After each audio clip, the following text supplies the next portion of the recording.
For the record, Councilmember Fimbres is attending this meeting electronically, and Councilmember Lee, as well as Councilmember Cunningham, will be joining us within the next half hour. So we are going to start with item number 2 so that we can leave the budget item for Councilmember Lee and Councilmember Cunningham to join us at the time. So item number 2, time has been set aside for a discussion and direction regarding the urban forestry program. And Mr. Manager, I know that we have a presentation, so if you'd like to take it away. Thank you, Mayor.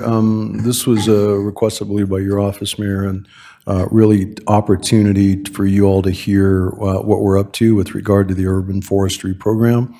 And so we've been at it now for a bit, and we thought it would be a good check-in and good opportunity. I do have Nicole Gillette here that will help and lead the conversation, has a brief presentation, and then certainly open it up to questions. Thank you, Mayor.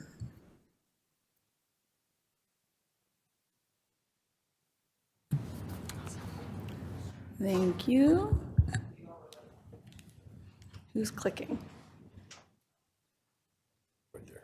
They'll take care of it. Okay. Yeah, someone else is clicking. We will need all the clicking. All the clicking. Who's running?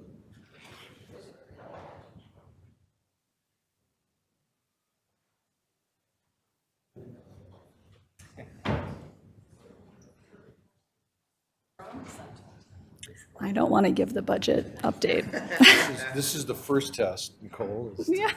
Flexibility. So there you go. Okay. There you go. Thank Ready to you. go. All right. Hello, everyone. Honorable Mayor, members of council. I'm very excited to be sitting with you guys about 2.5 years into our urban forestry program and providing this update on what is now an established program with strong roots for us to grow quickly out of towards our greener future together. All right, I remember this last time. Is it on? It is on. Okay, we made it.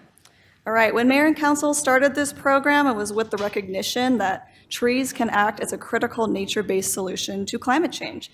And we feel that impact every day. Just think about walking down the street, sort of dodging from shade moment to shade moment, trying to get where you're going. And we continue to hit new records, it seems like, every year. The hottest year, the driest year, the most extremes on either end. And while some years are better than others, the trends continue to put the pressure on us to act. I just want to note that our trees feel that stress as well. So while we continue to aggressively plant new trees all around town, we cannot forget about our existing canopy and that those trees are also heat and drought stressed.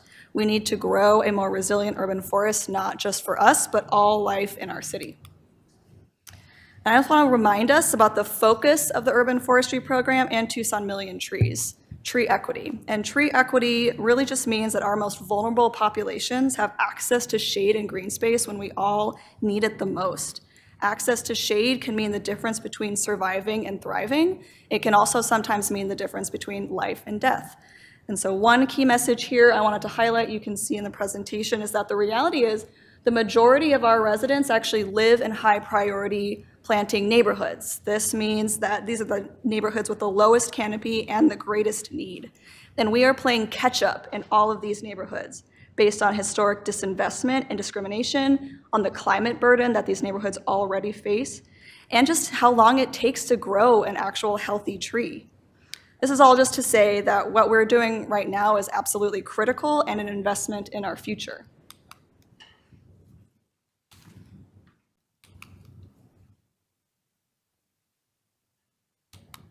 Maybe. All right, now I will run through what is the foundation for this urban forestry program and what our progress is thus far. Our Community Forest Action Plan is the basis of action both to achieve our short-term planting goals and also our long-term strategies to continue to grow and care for our canopy. I won't go into too much detail here just because all your offices will be receiving an advanced copy of this plan shortly, and we welcome all feedback on this plan. This has been about a year-long effort, including working with our stakeholder groups, and was funded by the Department of Fire and Forestry. It'll be released in June, and it includes also our tree best practices and standards, which we've discussed here before, and educational and outreach materials.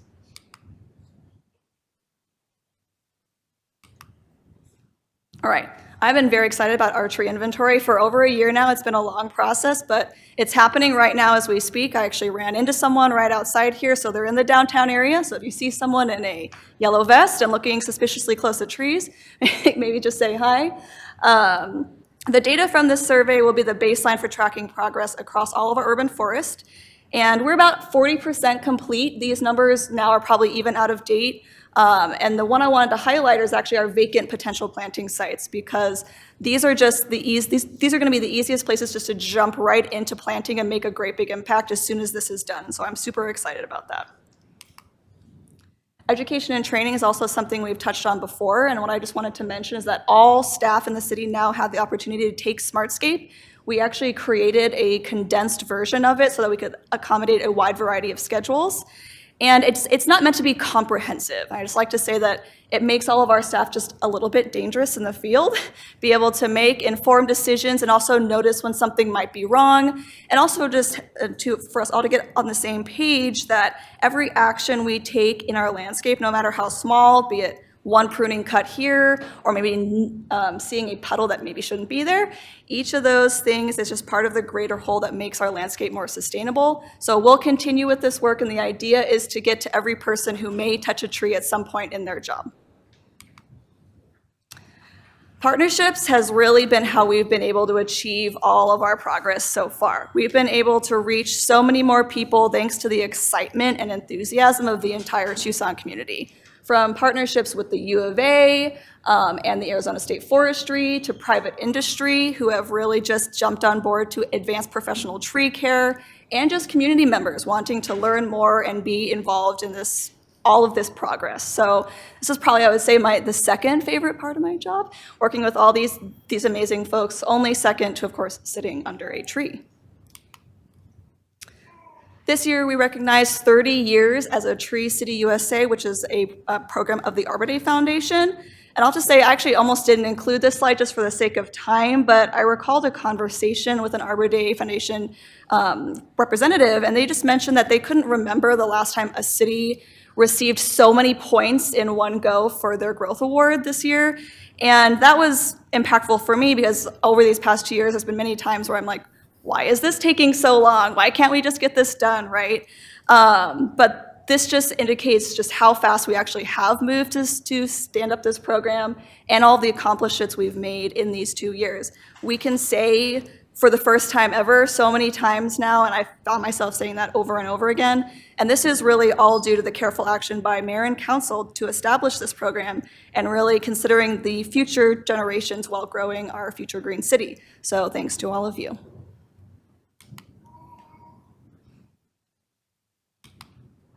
All right, hot off the press, I know some of us were here for this, but the grand opening of our Tree Resource Education and Ecology Center just happened at the Los Reales Sustainability Campus on April 19th. And this was an exciting day. We have about 1,000 baby trees happily just starting the next phase of their grow up at the center. And the possibilities here are really as endless as our imagination. Of course, it will be a diversified source for trees, a green infrastructure demo site. But as the campus grows, so can we. So we can do so many things here. It's just a fresh ground for activity. And also, it just indicates how interdepartmental my work gets to be. To make this day happen, we had staff from EGSD, from Parks, from Tucson Clean and Beautiful, just step up in such a huge way. I just can't emphasize that enough. And I really owe a huge thanks to everyone who had a hand in making this day happen.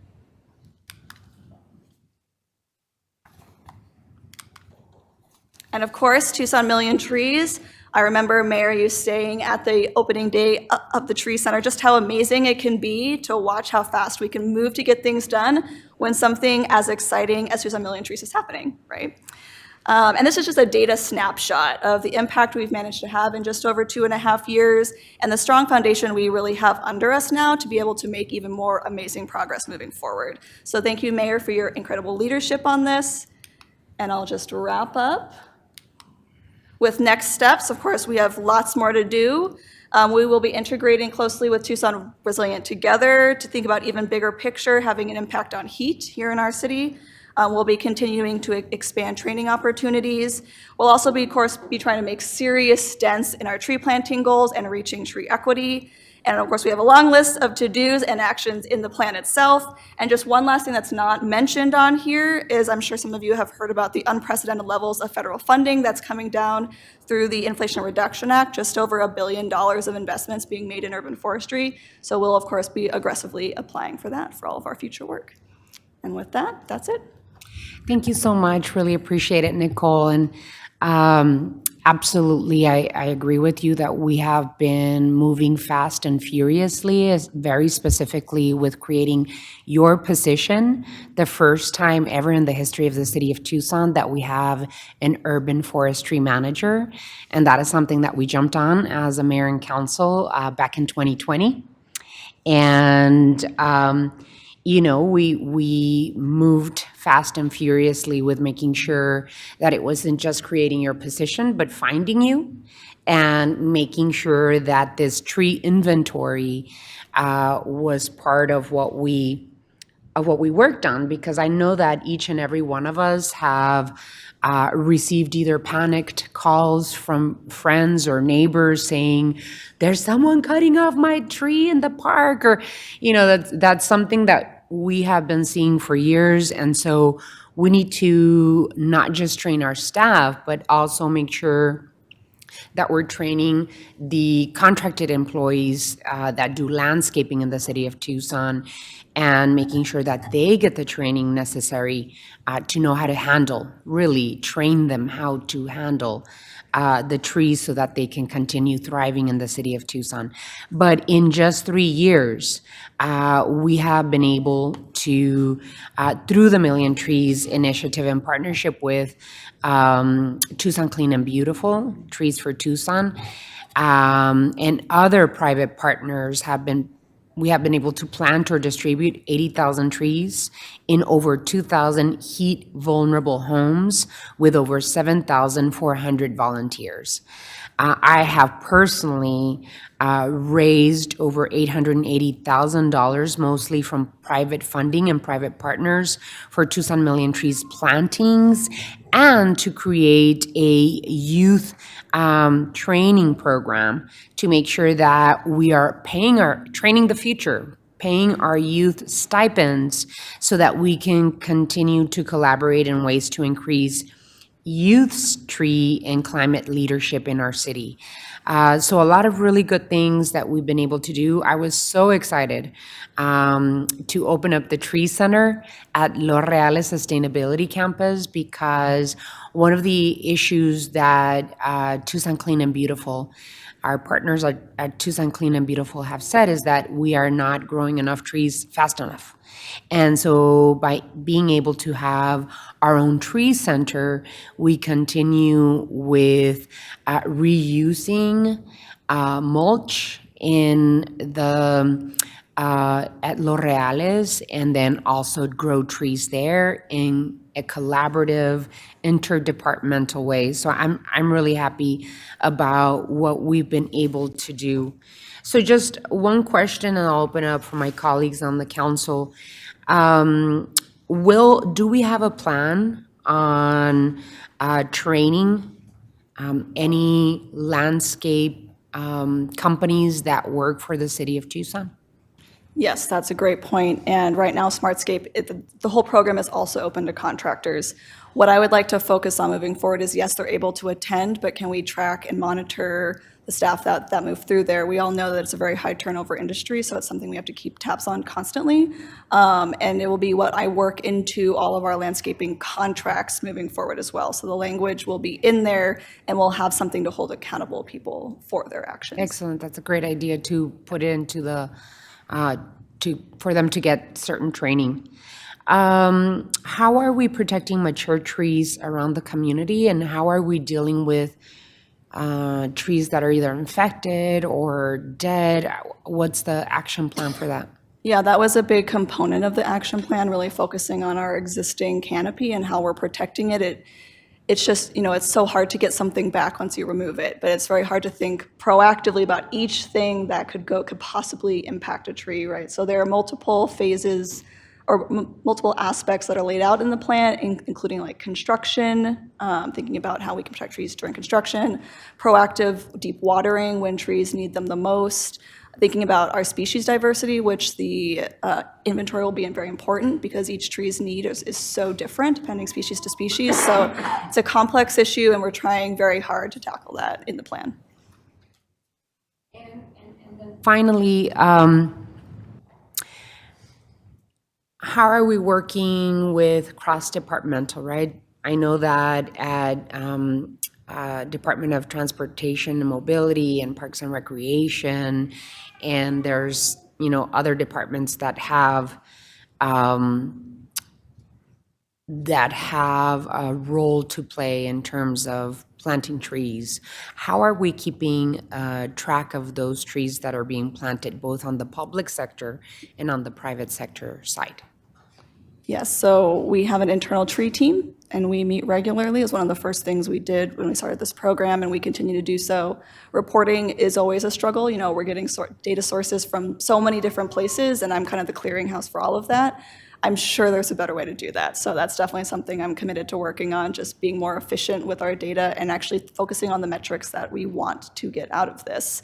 And so, yeah, definitely room for improvement. But all the departments have been super supportive and have been great to work with, honestly, through this whole process. Have we been able to keep track of Yes. those trees that are being planted either publicly or privately? Yes, absolutely. We're capturing all of our public plantings. I mean, of course, they come from a diversity of sources, but thinking about just our capital projects, our replacements, if a resident requests a tree, all of those are captured right now and sent to me. Okay, and that is inclusive of the 80,000 trees that we have? Yes. Okay. Alrighty, any questions, comments, observations? Councilmember Dahl?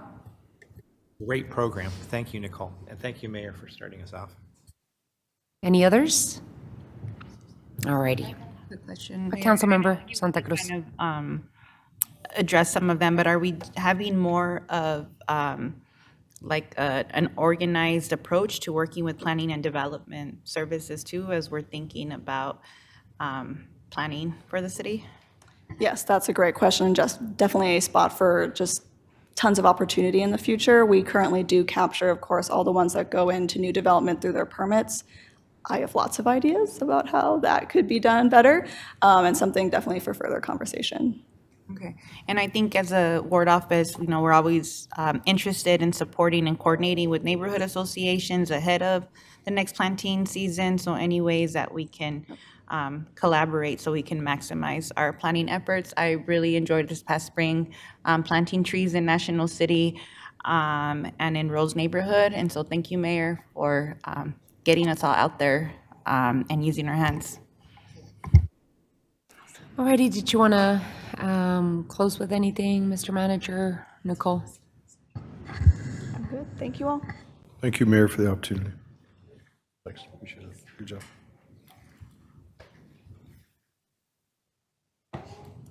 Alrighty, so we are going to go back to item 1.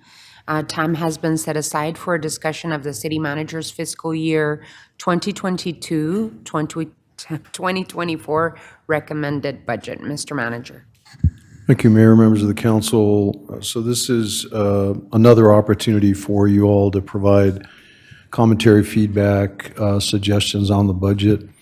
The memorandum that's included in materials really provides you with answers to most all of the questions that you had asked during the previous discussion. We tried to give you some more information on it. There are pieces in there regarding pension. Mayor, I know you had a question about that. There are also pieces in there about transit. I know that that was important to most all of you. We're happy to go over those in some detail.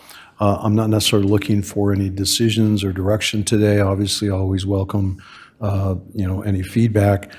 Just as a reminder, we'll come back to you on the 23rd with the tentative budget for consideration. And then on June 6th would be the final budget consideration. So with that, I'll turn it over to Anna Rosenberry, and also I'll let Anna introduce Angel. And I will also ask that any questions go to either Anna or myself, since this is Angel's second or third week, and we just asked her to come up here so that she can be part of the conversation as well. Thanks.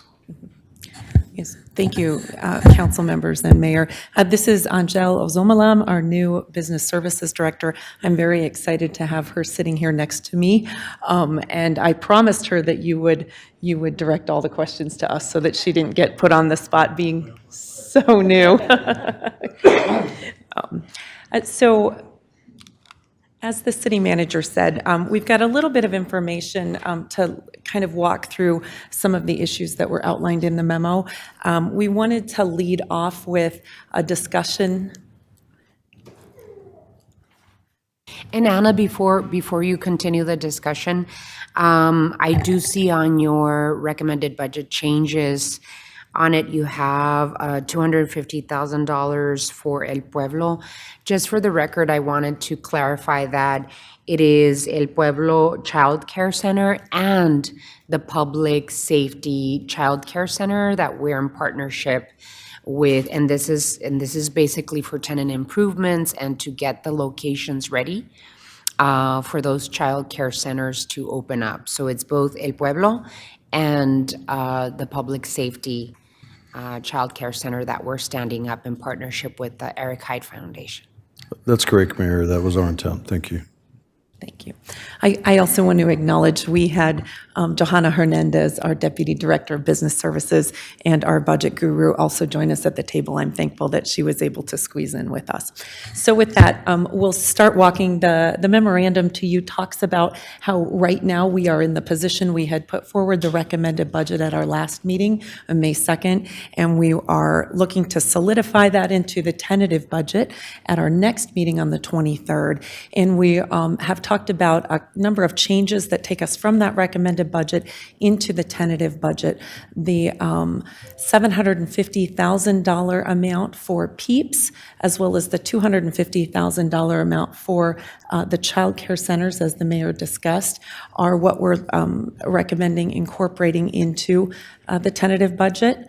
There is also a plan for 2 positions to help implement the Tucson Resilient Together Climate Plan. Those could come from the city's ARPA funds, as well as a small increase to the city's support for the Metropolitan Education Commission. It's currently and historically had been around $19,000 a year, and the recommendation is to support that effort at $25,000 a year in the coming budget. A fair amount of the memo also talks to or speaks to a couple of issues regarding pensions for the city. And I want to take a little bit of time to continue to try to answer questions and clarify in 2 areas regarding the city and our public employee pension programs. The first, we were asked by Mayor and Council to describe in more detail our required contributions to these pension systems. And so the table in front of us talks about those contributions for the current year, that FY22-23 projection, and the coming year, the budget recommendation. So there are 2 retirement programs that we participate in, the PSPRS, which is Public Safety, Police and Fire Employee Pension, and the TSRS, the Tucson Supplemental Retirement System, which are all of our other city employees. It's within the public safety pension system that we're seeing the biggest increase needed for the coming year. The PSPRS Pension Board, which it's a program that's run statewide, there is a board that's responsible for managing the plan, and they're the ones that establish the assumptions that go into how calculations are done and the plan is run. And in the last year or so, they've made a couple of changes to assumptions that really drive increases to the contributions that we need to make. And so that's basically where the bulk of this change is coming from. We talk about some of those assumptions, in particular, the assumed interest rate that they have on plan assets. Again, there's many assumptions that actually go into these required contribution amounts, and we're not in control of those assumptions. That's done at the state level through the PSPRS board. They've also told us they're considering making additional changes in coming years, continuing to possibly drop that assumed earnings rate lower than the 7.2% that it sits at now. And so that could continue to impact the required contributions that the city's going to need to make in future years. We also have our own Section 115 trust that helps us make our annual required contribution for public safety pensions. And that's that line that you see there that says PSPRS 115 trust. This is the amount of the PSPRS contribution that will come from our trust this year. The amount that is coming from the city's trust each year can fluctuate. When we prepared the materials and in your packet for May 2nd, we included a schedule of the estimated trust payments, estimated earnings, and the trust balances over a, I think, 20-year period. It's definitely a plan that is meant to be flexible, but it's also meant to be a long-term plan. Our goal with the establishment of that trust is, again, a long-term plan to derive interest earnings that can help us fund some of our pension obligations. There's been significant volatility. We've talked about this a couple of times. I know that everybody's aware of it, but there's been significant volatility in both the stock and the bond markets since we created our trust in the spring of 2021. It's only been in existence for a couple of years. And over time, we expect the trust to have earnings that exceed our debt costs and help us contribute to paying down our pension liabilities. But in the short term, we have had unrealized losses within the trust because of all of this market volatility. Within the memo that we prepared for this meeting, we even talk about some of those month-to-month fluctuations in earnings, which can be, we can fluctuate millions of dollars in plan asset values in a 1-month time frame. These are unprecedented, volatile times. The trust and achieving positive earnings is a long-term proposition. It was never meant to be a month-to-month or 1 or 2 year endeavor. It's a long-term proposition, and we're in the beginning years of our trust fund, but it is still a solid long-term financial plan to help us with our pension obligations. In addition to these required contributions, which for our recommended budget year total $166 million, again, those are contributions that will go to the pension systems, the city must also fund a debt service payment that pays off the pension obligation bonds that were issued to derive the assets of the 115 trust. And that debt service payment this year is $55.1 million. So that's in addition to the $166 million coming from the general fund that goes to support these pension obligations. The other question that we've been asked is to speak to the funded status of our pension plans. And that's what this information relates to. And I've pared it out a little bit more detail, I think, than what was included in this memo. Funded status in any pension plan talks about the percentage of your liabilities, your obligations, that you actually have plan assets for. You've got the money to pay what percentage of your obligations. That's your pension funded status. And we've got these in columns now. The column in the middle talks about the PSPRS system, and the column to the far right talks about the TSRS system. I guess I'll talk about TSRS first. It's a little simpler. Our estimated liabilities, pension liabilities for the TSRS pension system are $1.2 billion. And our plan assets are valued at almost $1 billion, $900 million. That means that we have unfunded liabilities of $0.3 billion or $300 million. And that means that our funded ratio is 76.5%. We've got assets to cover 76.5% of our liabilities in that plan. When you move over and talk about the PSPRS, our public safety pension obligations, there's an estimated liability of $1.8 billion. We have plan assets within the PSPRS system of $0.63 billion or $630 million. We also have that plan assets of our Section 115 trust, and those cannot be used to pay obligations within TSRS. They're dedicated just for public safety pension purposes. So they contribute to help us fund the obligations of the PSPRS system. So our net unfunded liability, when you take into consideration the assets in the 115 trust, is $640 million is unfunded. That gives us a funded ratio of 64%, again, when you count the assets in the 115 trust. If you don't count the assets in the 115 trust, and one of the reasons that you might not do that is because we've got debts related to those pension obligation bonds.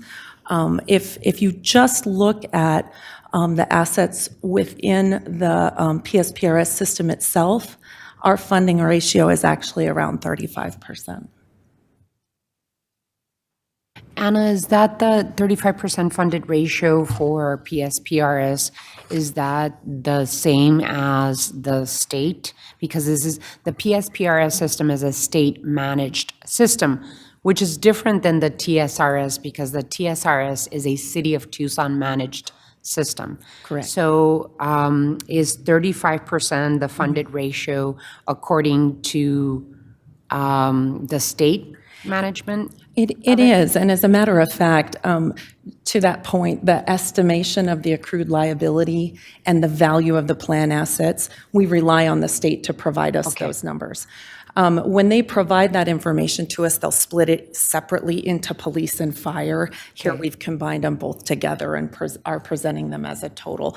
When you split the police and fire pieces out separately, they'll be a little different, but combined, they're at that 35% number. And then just to continue with the questions, we show a loss on the trust, on the 115 trust. How is it comparing to what PSPRS and or TSRS have in terms of loss or gain? If I remember right, and in order to do that comparison, we're reliant on the state to provide us their earnings information and their market valuation information. If I remember right, as we ended last fiscal year, so kind of June ending numbers, the PSPRS portfolio had outperformed the city's portfolio for the 115 trust. But they had both been in a negative position. We were both having losses in plan assets. As we've been able to get information from the state and comparing it kind of back and forth throughout the year, I think we kind of go like this a little bit. Someone's a little farther ahead, someone's behind.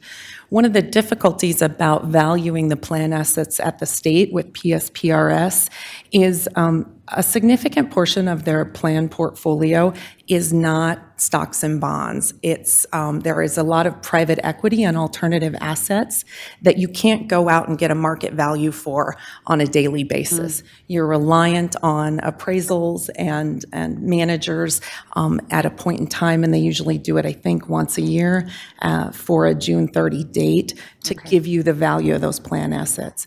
And again, that's half of their plan portfolio. So it's a little difficult for us to always in real time gauge.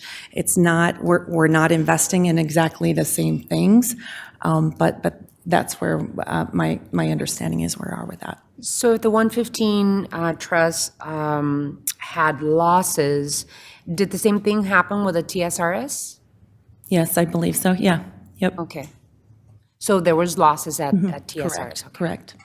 Mayor, let me just also add, one of the things that we've been watching very closely is not only the performance of the state PSPRS, but also when might be a good time to transfer the 115 assets to the PSPRS. So we're actually having a conversation in the next couple of weeks with PSPRS to see what that would look like and does it make sense. Now, they've been chomping at the bit to get those investments. And so what we have said is, let's just make sure that we have a history on our end and on your end in terms of what those returns would be. So we're going to be having those discussions. Depending on the outcome, we'll bring back a recommendation for Mayor and Council consideration. Well, and I think we have to be really careful in terms of transferring the 115 funds to the PSPRS because we have we have no control, not much less control. We have no control in terms of how PSPRS board chooses to invest those funds.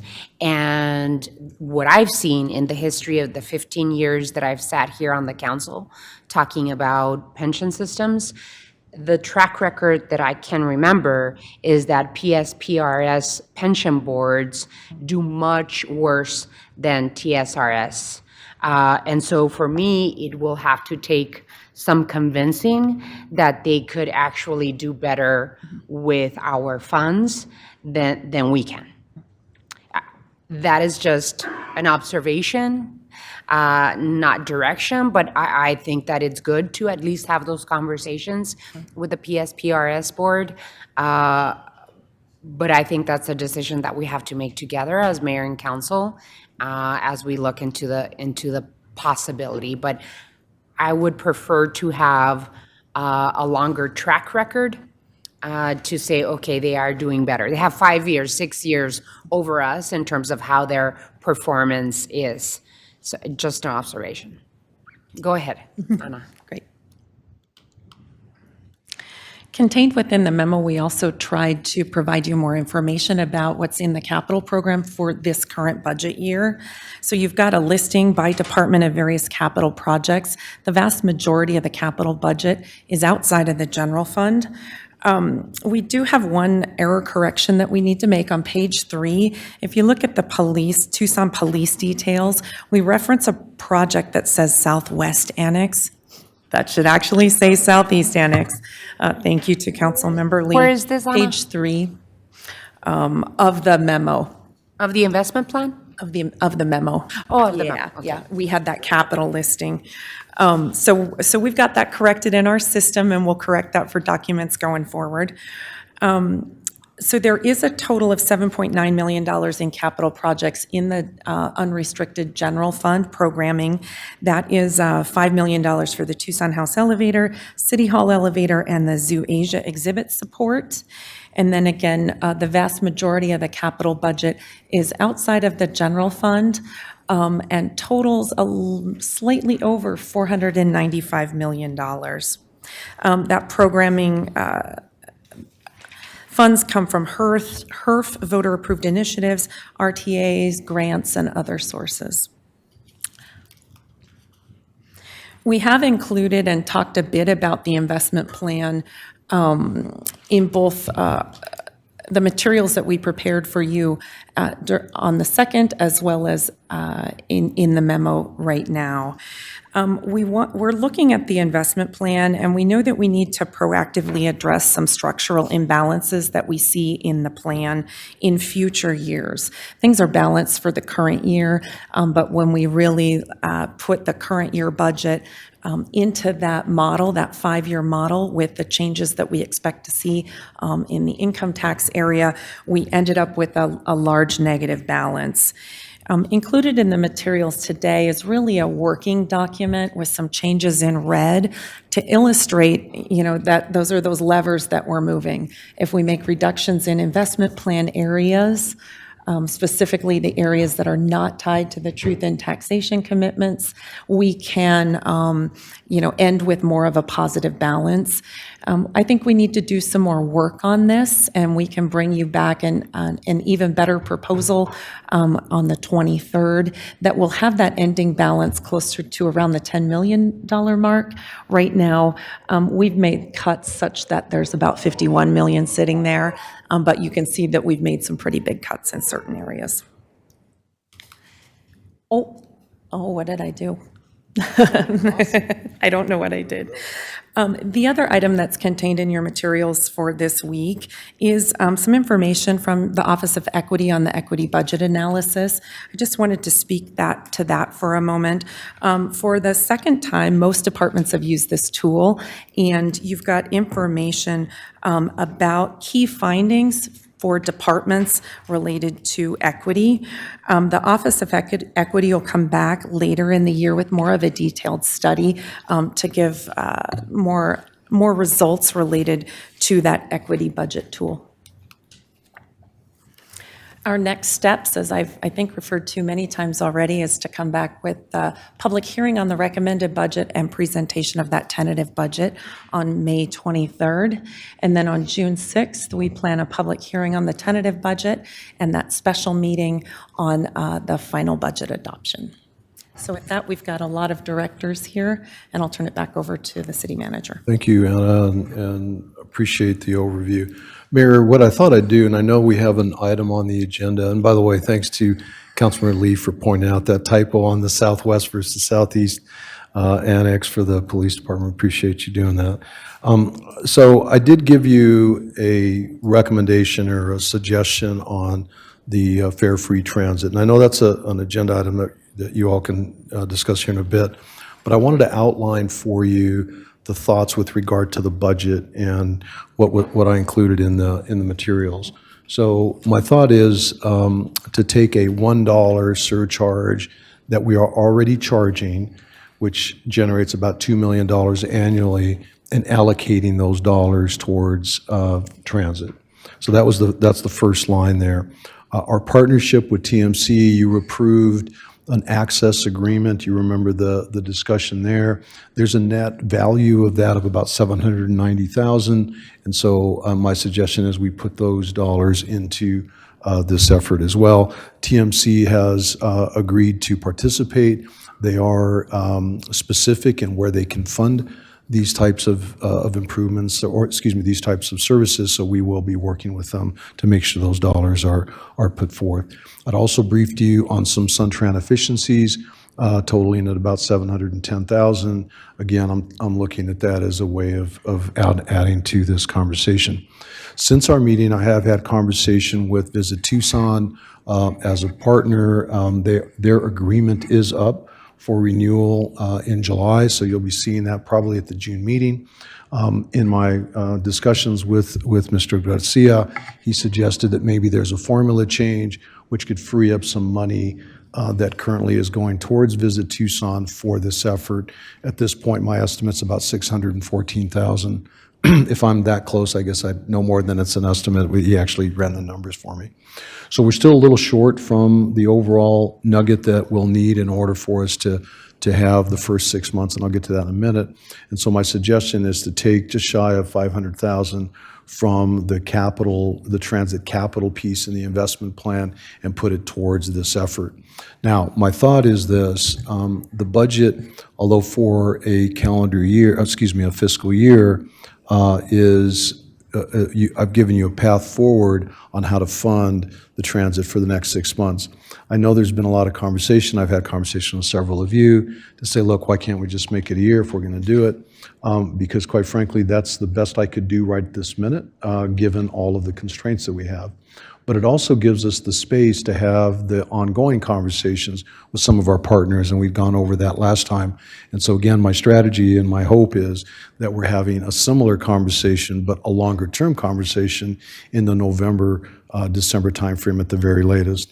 Again, giving our partners an opportunity to digest. Mayor, I know your leadership on that, submitting those letters is really helpful, and I think we'll set the stage for those future conversations.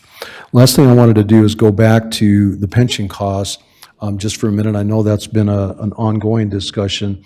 I think what's important here, and I thought that the way that Anna described it and outlined it was very clear in that if you look at just all the assets that are put towards PSPRS, the funded ratio is 64%. But when you discount the amount that we got into debt, if you will, to partially fund that, that's when that number drops to 35%. Now, keep in mind, the mayor you honed in on, our 115 has not performed like we projected. It has been less than that. But keep in mind that when we went out and refinanced that debt was over 7%, and the money that we got when we sold those bonds was at just over 3%. So everything being equal, that was still a good use of money to go out and finance those pieces. So over time, you're right, Mayor, we will make sure that the performance of the PSPRS as a whole is outperforming us, and so we can, with confidence, say, here's some dollars. But you're absolutely correct in that we do control through our trust the way that those dollars are invested going forward. And I think that's a conversation. We'll definitely bring that back to you, and we'll have that going forward. Thank you, Mayor. The staff and I are available to answer questions. Any questions from my colleagues on the council? Or Councilmember Cunningham? All right, so this is a boring one, and it's really minutia, and it's just something that I want to put into the budget now because I think there's some unilateral support for it. We have a really, and it's big money. We're talking $135,000 over all 6 wards. So, I mean, I was being a little facetious. That is a lot of money to some people, though. So but the bottom line here is that the speed hump program is really popular. And every single neighborhood that we have is asking for more. And so right now we spend approximately $135,000 a year in the speed hump program where ward offices work with neighborhoods so neighborhoods can get some speed humps put in. And it adds to traffic calming, it adds to safety. It also helps us mobilize some road projects. There's some indirect benefits to this program.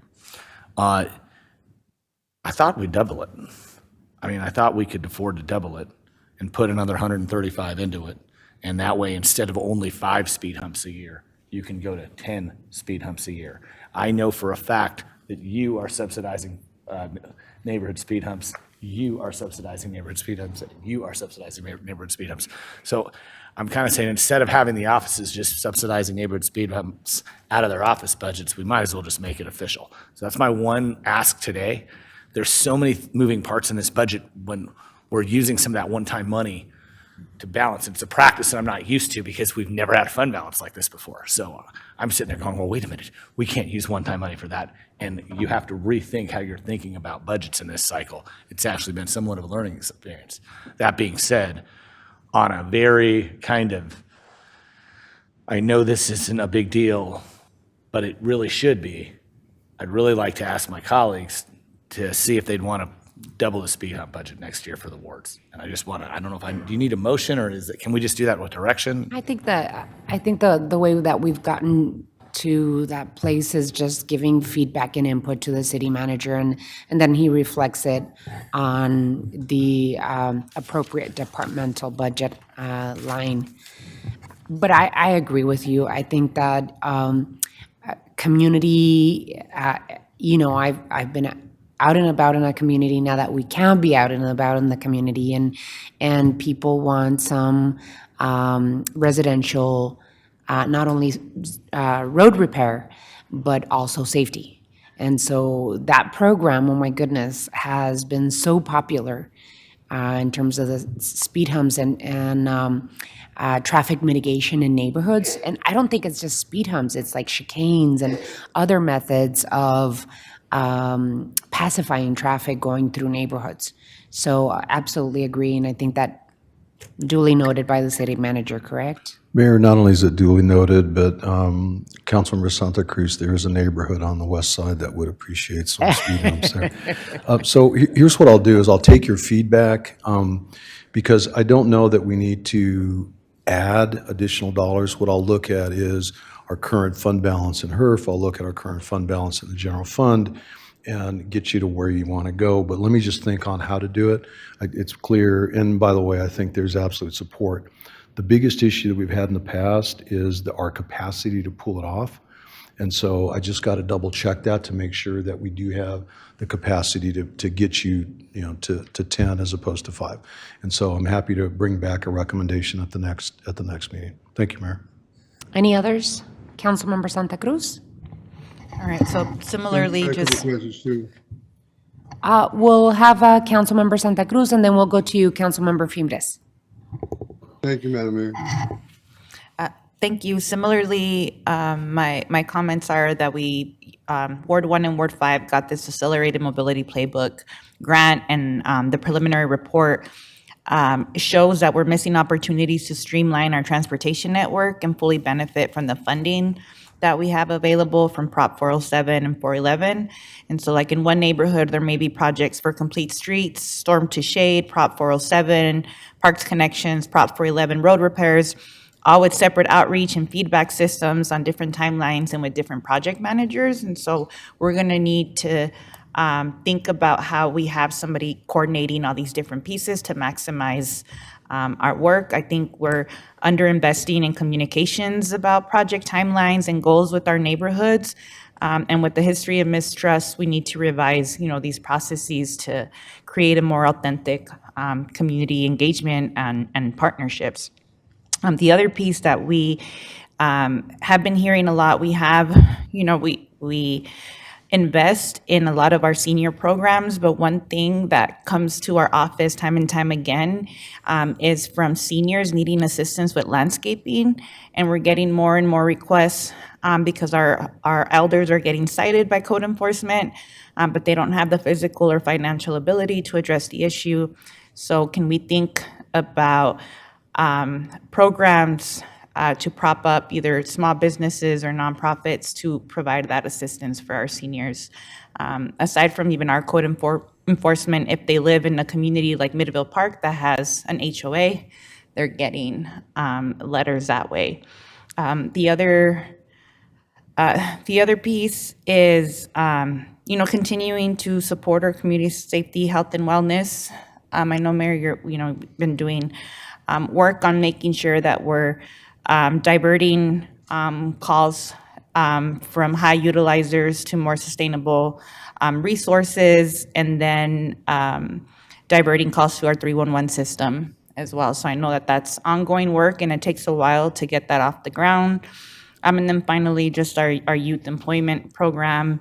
I'm curious how much money we're putting into that this year, and do we have a number as far as how many youth we're serving each summer with our program? Mr. Manager, I don't know if you wanted to respond. Mayor, I'm just taking notes, and I'll have to get back to you on some of those. I just don't have them committed to memory. I'd be happy to do that. Okay. Councilmember Fimbres, and then Councilmember Dahl. Thank you, Madam Mayor. Mike, can the mayor and council be reminded about the efforts on recruitment of new city employees, including police officers, CSOs, firemen and women, as well as public safety academies for the coming calendar year? Mayor, Councilmember Fimbres, thank you. So as I've reported in the past, and I think is an ongoing conversation, we hired Suzette Yazenko, who's leading our human resources function, doing a great job in really stabilizing the approach and how we're going forward with that. Just to get into some of the granular pieces, the police department has the green light to overhire in police officer ranks. We have also given the green light to fill the CSO positions that were allocated. We do have some vacancies, but we also have some ongoing academies. So at this point, we are doing everything we can, including addressing salaries.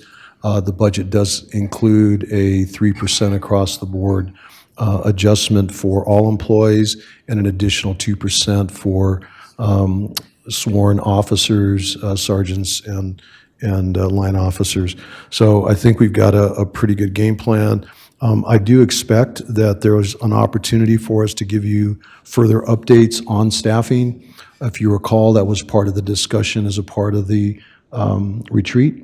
And I think it's a good opportunity for us in the next, let's call it 60 to 90 days, is to give you an update on what we're doing with regard to staffing.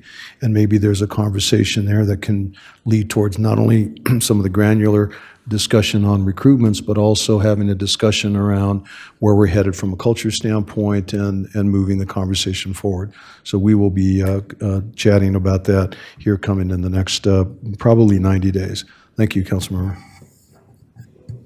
What is the status of 311 system and PSCD and the proposed budget?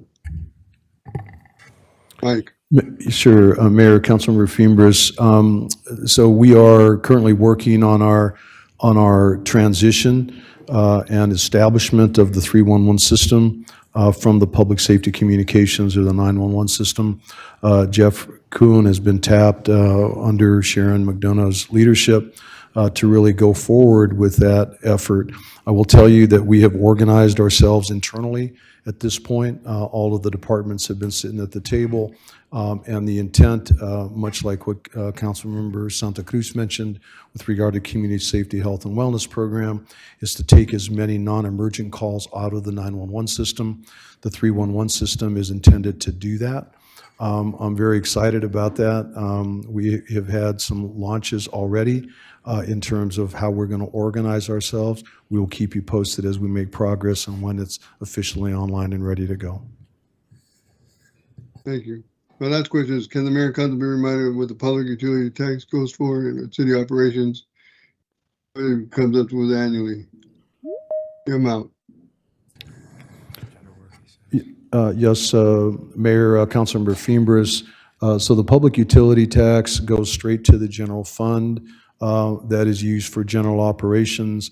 It has traditionally not been designated for a specific purpose, although if you designate an expenditure from the general fund, what that does is basically gives us opportunity to say those dollars come from that source, but it basically goes into the general fund for the use for general city operations. Thank you, Mr. Councilmember. What's the amount? Do you know how much we got last year, Mark? Mayor, I don't want to guess because I know that when we were talking about the electric piece, that one was about 14 million, but I don't know what the entire amount is. It's okay. We'll get that and we'll get that to you in an off-agenda memo. Thank you, Mayor. Thank you, Mike. Appreciate it. Thank you, Madam Mayor. That's all the questions I had. Thank you, Councilmember Fimbres, Councilmember Dahl, and then Councilwoman Lee. Thank you, Mayor. Thank you, Mike. I really appreciate seeing the funding for PEEPS, the Great Early Education Program that was highlighted in the Poverty Prevention presentation a few weeks ago, and also the addition of the Old Pueblo and public service employees, new programs for preschool programs. It's great. This is wonderful that we're supporting them. Thank you. Like my colleague, Councilmember Santa Cruz, want to bring up funding for community health, safety, and wellness. And I appreciate, Mike, the chance that we had to talk about this. I think I understand your reasoning on not immediately providing any additional funds, but they are a great program, and we work with them a lot in our ward. It's night and day, and they're taking a lot of burden off the police department. So I appreciate your efforts to support that group in whatever way. And if there's a new direction with rounding up community partners to support, which I think is great too, would love to I want to ask you to keep us in touch with that maybe in 6 months or whenever it's appropriate. Those are, those are my comments. Thank you, Mayor. Councilwoman Lee. Thank you, Mayor. Similar to my colleagues, I want to just acknowledge you all for the amazing work and how you've kept us informed and educated us throughout this process. It's always eye-opening to dig into the numbers. We have our friends here, our partners with Environmental Services, and I know that I met with them last week, and this has been an ongoing conversation about alleys and safety. And I know this sounds separate from the budget conversation, but this is another big issue that I want us to be able to try to solve with this budget. I don't know what that looks like because it's complicated. If neighbors aren't maintaining the alleys and our folks have to go put themselves at risk to take care of that, how do we solve for that? But I feel like now is the opportunity to figure out what the plan is going to be and fund the plan while we're in this season. So I would like to request that we move that conversation forward and bring something to the table that will address the issues with the alleys. Thank you, Mayor. Of course, I agree. I think we have to make sure that we know what the plan is, which is basically strategy, what's going to be our strategy moving forward. I know that there are some neighborhoods that have always been used to having trash pickup in the alleys, but yet they don't maintain their alleys, but they don't want to move pickup to curbside. So that is very difficult especially when it comes to safety of our environmental service employees. That's concerning me. And I think we just need to have a strategic plan and act on that plan as we move forward. I had one question. I'll go to the Vice Mayor afterwards. Maybe a couple of questions. I know that the investment plan is kind of like a bird's eye view in terms of how we're investing our general fund funds into the investment plan. But I would really like to see the breakdown of how we're investing, especially in departments like police and fire, communications, 911, and then the Prop 412 in Department of Transportation and Mobility, because I know that we have several pots for public safety. So truth and taxation, we have, $15 million a year for those, for police, fire, and 911 communications. I would love to be able to see how is it that the departments, what they requested and what we're funding in that Truth and Taxation Fund. And then I would love to be able to see what we're funding with the investment plan and how that is being parceled out per department, especially police, fire, and 911 communications.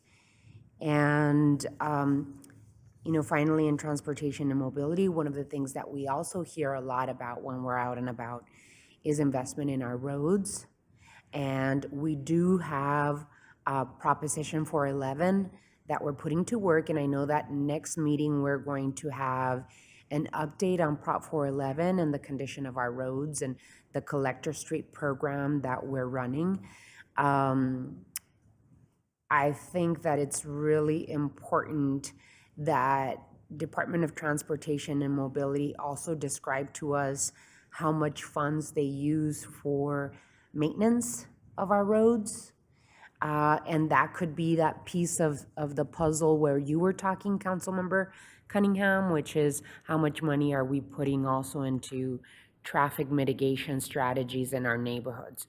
And then to tie back to what Councilmember Santa Cruz said, how are we coordinating all of this to make sure that Prop 407, Prop 411, and all of the other programs that we have going on are working in conjunction to make things work in the city. I think that's it. I think in terms of PEEPs, I wanted to address that the partnership that the city of Tucson has had with Pima County. Pima County, first and foremost, I want to thank them for their vision in creating the PEEPs program. which is a preschool child care program for children from 3 to 5 years old. It's an incredible investment in our future, and that the city of Tucson has been investing in the program for I would say, the last 3 years. Every time we've invested maybe $1 million. So we're up to maybe $2.7 million in terms of the investment that the city of Tucson is putting into PEEPs. I also see the $250,000 this year that we are putting towards the preparation and tenant improvements in both of our child care centers that were pretty much abandoned at El Pueblo, and the one that we're going to use for our public safety personnel is also an investment in childcare and in preschool in our community. So it's on top of, right? $750 for PEEPs, $250, that's another $1 million that we're putting in terms of prioritizing for our children. With that, Vice Mayor, I know that you had your hand up. Well, thanks. First of all, piggybacking on Paul's comments, with respect to the chicanes and the speed humps, I want to push back a little bit on the costs that we're getting for those. I mean, they're immensely popular. When we started this conversation program maybe 4 years ago, 3-4 years ago, we were being quoted $1,500 to $2,000 for a speed hump. Now they're up like $6,000. I understand the cost of fuel and all that has gone up, but certainly if we're self-performing some of that work, then we should not be seeing a fourfold increase in the cost for a speed hump in 3 years. That's similarly with the chicanes. I'm working with a neighborhood right now proposing to put about $100,000 into, sadly, which is going to be 4 or 5 chicanes. That's doing some cuts in asphalt, throwing some riprap in, throwing some plants in with a concrete border. That shouldn't cost 15 grand for a chicane. So I totally agree with the value of the programs, but I think that there may be some also value in taking a little bit deeper dive into what we're paying for each of those elements. We also, similar to some of the other comments, each year around this time, we usually are scrubbing our individual ward office budgets to talk about what do we want to fund so we don't use it or lose it kind of a deal. But we have completely different funding capacities this year. What specifically is going to sunset and roll into the general fund on June 30th, and what should we be considering as additional or auxiliary investments through our ward offices so we don't lose it on June 30th? Mayor, Vice Mayor, so the approach that I've taken now for several years is not a use it or lose it approach. Now, it doesn't happen automatically. And so, for example, if out of your $200,000 or $300,000, $250,000 or $300,000 ARPA money, if you are saving that for a project or you're amassing those dollars for a project, you just need to let us know so that we can carry it over for you. And all that happens is those dollars then go into the next fiscal year. They don't go away. We don't sweep them. Now, if you don't tell us that, we'll call you and say, hey, is that your intent? And if you don't have use for them, and I don't think that's the case for any of you, then they will go into the general fund. But all you have to do is let us know when you have dollars that you would like to carry over for a specific purpose. And you don't even have to share with us a specific purpose, just let us know. There's another piece to it, though, which is your operations budget. Right. The operations budget, what some of you have done in the past, and I think June 6th is when Councilmember Fimbres asked that this item come up. You have let us know that you actually have gotten authorization from your colleagues to fund other purposes other than your operations for your particular ward office. So, for example, I think there have been some agencies that have requested funding. There's been some projects that you've asked to be completed, things that are not necessarily within your purview as a ward office or as a ward office budget, but that you would like to recommend. That does require a recommendation or an approval by the council as a whole. And so we can facilitate that if you let us know what those things are so we can put them on the agenda for June 6th. Okay, that's fair. So all right, that's fair. And Councilmember Fimbres has already agendized that, correct?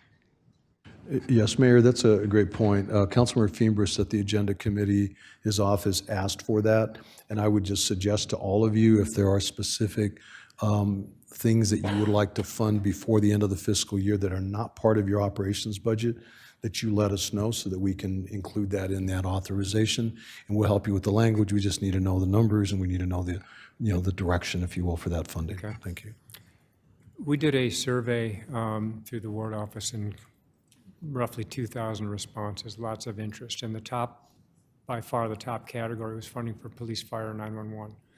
You started to go down this road. Can you speak generally to how not only this budget, but the last couple of years, the efforts that this council and the mayor have made in terms of funding police, fire, 911, maybe starting with the renovation of the comm center, which was a significant project? Sure, Mayor. And I appreciate the heads up on that, Vice Mayor. So what I did is we pooled the numbers for the last few years, just to kind of give you a thumbnail sketch. And I'll read the bottom line numbers. Back in fiscal year 20, those numbers were about $322 million. This year, in the coming year, it's upwards of $540 million. And the vast majority of that is in in personnel costs. But keep in mind that also includes capital investment as well. So you've got a sprinkling of Prop 101 monies that were expended, as well as and I think the mayor used the truth in taxation money, that 18 million, because we didn't spend as much this year. In next year's budget, we're up over 35 million there. But it definitely shows a commitment to increasing those costs. Now, keep in mind, as you dissect that and you look at those budgets, it looks like the actual allocation towards those budgets goes down between the 20 and the 21 year. The reason it looks that way is because that's the year that we did the pension obligation bonds. And even though, and I disagree with the way that's shown, but even though it shows it went down, it did not go down in terms of the payment that we made. All that happened is, instead of taking it out of the department budgets, we're taking it directly out of the general fund. So when you put all of that together, it actually shows a pretty steady increase over the last several years. I mean, I'm happy to share that with you in terms of the actual spreadsheet and how that all works and how that's broken down. But it does show continued investment, and particularly on that personnel side, as well as the commitments that you all have made as a part of Prop 411 to continue the $18 million going forward for the next. That's great. Similarly, another department that received high marks from the responses was Parks. Can you give a similar sort of background update on what we're doing for Parks in this budget and through 407, et cetera? I can, and I will. Mayor, Vice Mayor, it's really amazing, and when you look at the fundamental challenges that we had coming out of the recession and how much parks were really scaled back, to look at the investment today, just to give you an idea, and this does include capital, which is part of the Prop 407, but the investment back in 20 was in the 53 million range. This coming year, it'll be almost 124 million. Again, keep in mind, that's both capital and ongoing operations costs. But it gives you a thumbnail sketch of how that investment, not only by you, but also by the community, has steadily ramped up to make the improvements that are necessary throughout the community. Okay, great. Another item that I know is top of mind for all of us is housing. Can we get an update? I know it's in your budget, but on where we stand in terms of LIHTC applications and approvals, what we have in the pipeline? Mayor, Vice Mayor, I'll get back to you with that. I don't have them all committed to memory, and I know we've got a few things in the works, but we'll send that as a part of the materials for the upcoming discussions. Okay, and maybe a Mike Rankin question, or maybe an update on where we are with the appraisals for the northwest corner Speedway Euclid. Vice Mayor, members of the council, I actually had a meeting with our appraiser week and a half ago to help establish the parameters for the valuation of that property. So he's doing that work right now. All right. The funding that you outlined for the roughly half of the fare box recovery, are you anticipating those to be one-time dollars, or is that an ongoing commitment towards that shortfall? Mayor, Vice Mayor, it's a great question. So it depends, and it will depend on where the partners are later in the calendar year. I have built this so that if you decided those to be ongoing, they could be as a part of your contribution or investment in this effort. Depending on where we are with the partners would depend on how we approach that, because if the partners do not step up, then that could be a problem for us starting in January. And so I hesitate to tell you with absolute certainty. It could work that way, but it'll depend on what the partner's investment is in this effort. Okay, and that's all for now. We still have another opportunity to, two more, right? To be able to give feedback and input, and in between meetings, we can always call attention to issues for the city manager to pay attention to for the budget. So all in all, I think it is a very good budget. It pays attention to our pension systems and obligations.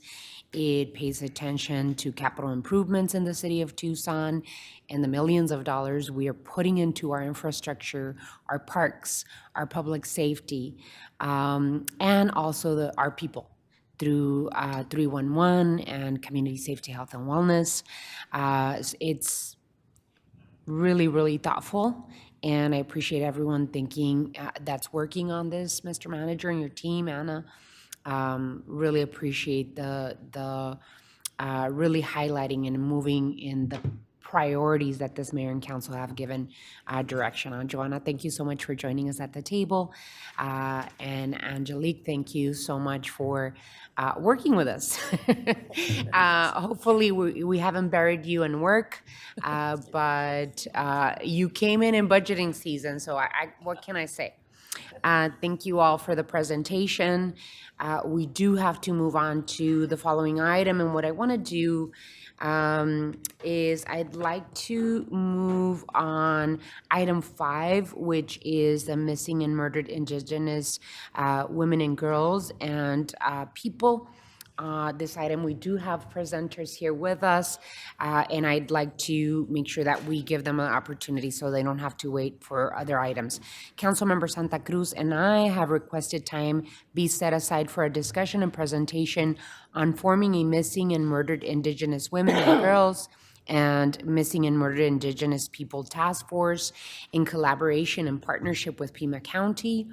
I just want to call attention before I give the mic over to Councilmember Santa Cruz is that the Tucson region showed up as the 4th place in the nation where missing and murdered Indigenous girls and women and people have the highest incidences in the country. And so what we'd like to do is form a task force that can make meaningful recommendations for data collection, policy, training, and service provision to Indigenous women and girls and people in the Tucson region. So that's why we feel as though we can't do this alone, right? It has to be in partnership with Pima County and tribal leaders and community members and advocates and survivors and family to make sure that we are taking tangible action steps towards finding solutions for this crisis. So with that, Councilmember Santa Cruz. Right. Thank you, Mayor, and I want to start off by acknowledging April Ignacio and Elaine Gregg from Indivisible Tohono, who have been spearheading the issue of missing and murdered Indigenous women and girls for years. They came to our office. We had a meeting a couple weeks ago, and April, acknowledged that the Mayor and Council's move to do the land back item, and then reminded us that the way that we ongoing show what the significance of that is returning the sacred to the mother, to the women in our community, and that it's not just a moment in time, and it's ongoing, and it's a restoration of right relationships, righting past and ongoing wrongs. We have a colonial legacy of violence against women, and so it is our collective responsibility to address that. So last Friday, Mayor Romero, Supervisor Adelita Grijalva, and I held a press conference in honor of, on May 5th, in honor of National Day of Awareness for Missing and Murdered Indigenous Women and Girls, and to issue a call to action for a joint city and county task force. The formation of the task force would be an initial step to help identify concrete solutions and to work with the city, county, tribal, and nonprofit partners to make a real difference and protect our Indigenous women and girls in the Tucson community. I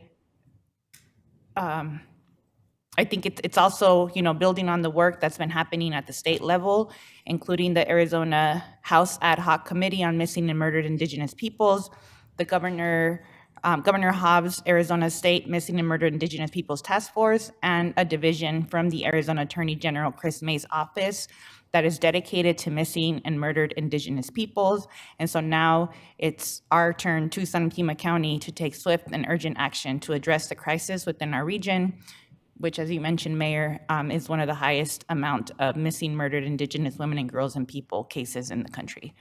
So with that, I want to welcome April and the members of Indivisible Tohono.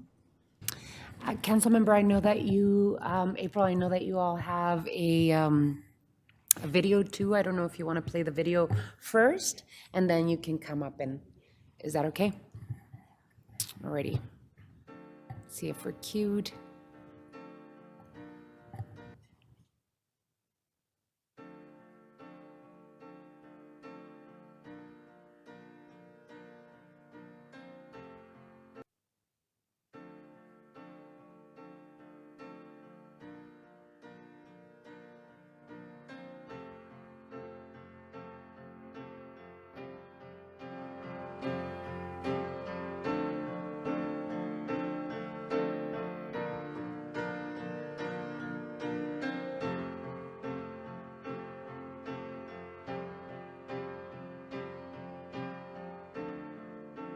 Come up to meet you, tell you I'm sorry.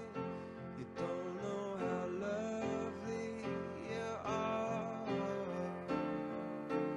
I had to find you, tell you I need you, tell you I set you apart. Tell me your secrets, ask me your questions. Now let's go back to the start. Running in circles, coming in tails, heads on the sides apart. Nobody said it was easy.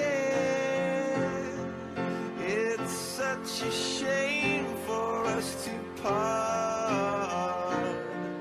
Nobody said it was easy. No one ever said it would be this hard. Oh, take me back to the start.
And if you'd like to go to the taller mic, that's the one that works the best.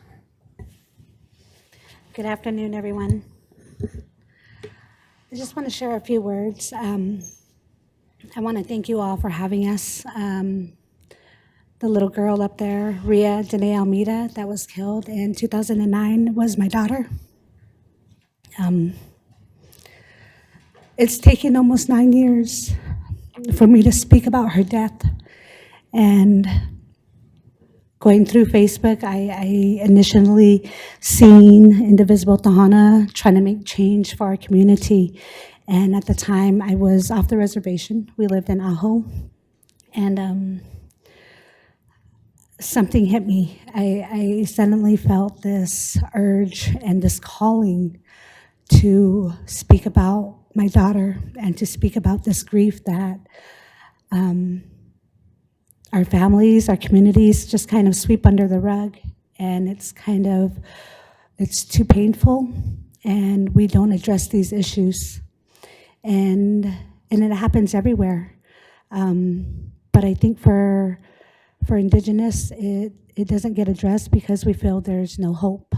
There's no bigger picture where we can get help. And so I first started sharing my story back in 2018 at the Rodeo and Fairgrounds in Sells, Arizona. April gave me an opportunity to speak, and I felt this fire light up inside of me that I feel like since June 28, 2009 had dimmed. My daughter was only 7 years old. Again, her name is Ria Dene Almeida, and she was brutally raped and killed. She was found a couple blocks down from where we used to live. So being in Ajo, Arizona, which is a part of Pima County, I did receive some services, but because we're so remote, those services were very limited. It's kind of like a reservation town. And so when I started speaking more about this, I just had this fire inside of me that was like, we need to start taking action. And we've raised awareness for years now. And now I'm so thankful that you are all inviting us and hearing us out, because that speaks volumes to my people. That speaks volumes to our people. It shows that you're acknowledging something that has been, again, swept aside and pushed under the rug, and I don't know how to thank you. I also feel like it's time for change. It's time for change, and it's time that our people start this healing process. And so what this task force means is that there'll be more resources and programs here in Tucson, and that in time we can replicate that onto our tribal lands so that our people have better availability to these resources, because right now it is very hard for our people to get any kind of help. And so that just creates more cycles of violence and issues and problems. And so, yeah, I wanna thank you all for having us, and yeah, thank you.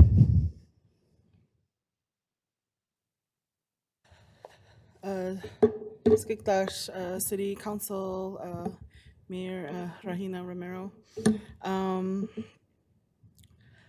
Thank you for entertaining this as an agenda item.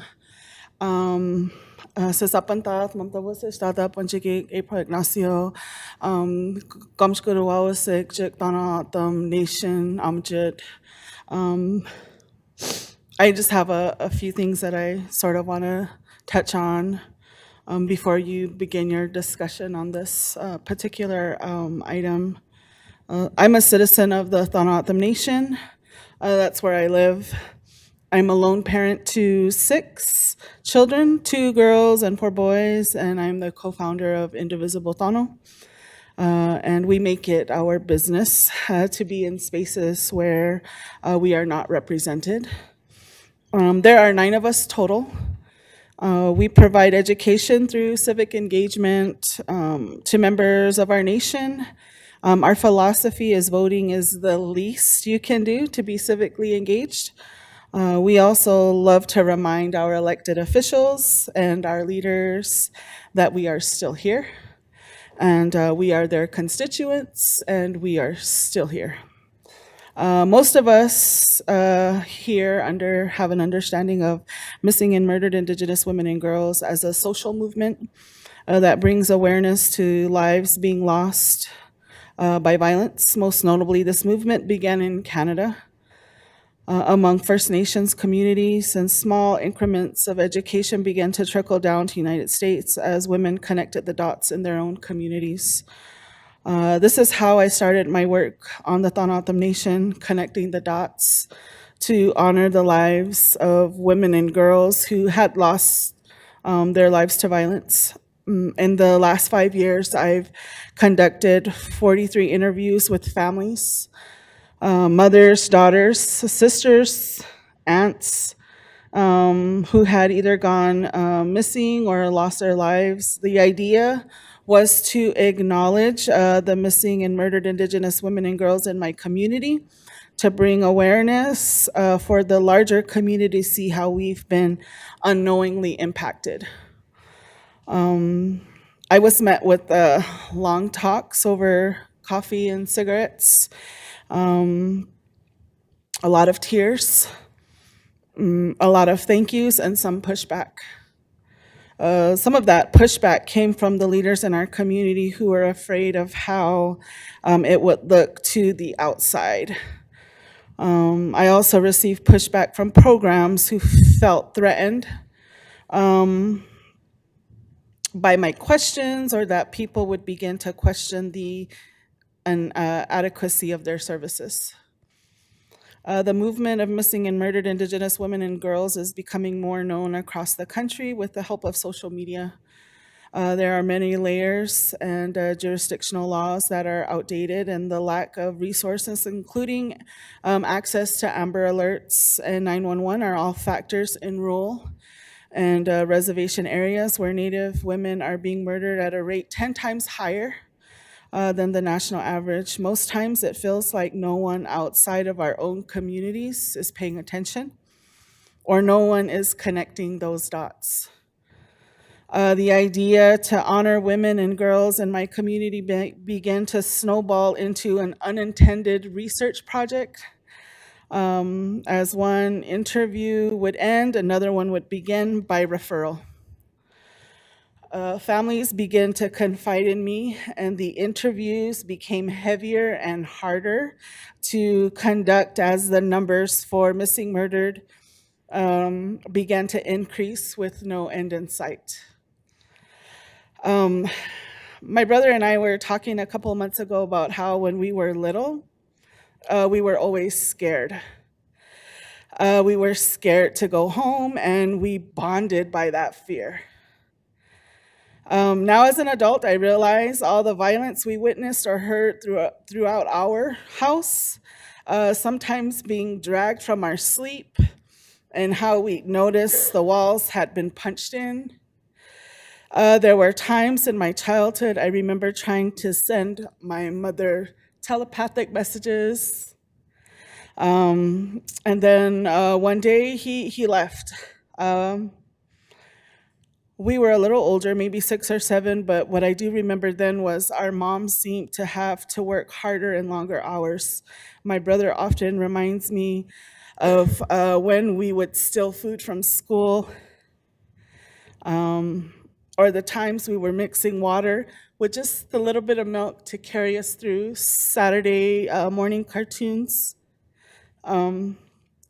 Those were some really tough times growing up. However, we never felt neglected. My mom would leave us in the village because she worked so much. The entire village of San Simon raised me and my brothers. That's in Pima County. In the village, we were fed, and my hair got brushed. My brother used to chase the donkeys with the rest of the village boys. And so San Simon village is like a safe space. for us, and this is how I learned to understand community as a child. There were these handful of women in my village who knew our situation, and they helped us. They provided us with everything we needed until my mom would get off work. My father did try to come back a few times. And after 13 years on the waiting list for a home, she was notified she would finally have a home. So we moved to the larger village on the reservation, which is Sells. She was now paying for a mortgage, so that meant we couldn't afford the car, so the car had to go. And she chose electricity over hot water. She was making $5 an hour as a patient advocate for the dialysis center at IHS Hospital in Sells. But we were no longer afraid of going home. We were safe, and my mom finally had peace. I think of how much my mother had to suffer because we didn't have a home to call our own. And many of the stories I've collected over the years have these reoccurring themes.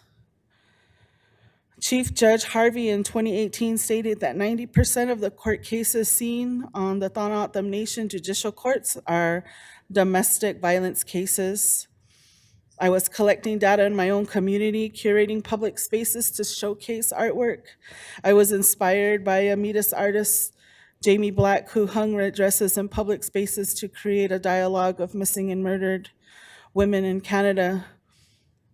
You see, I've been organizing for years.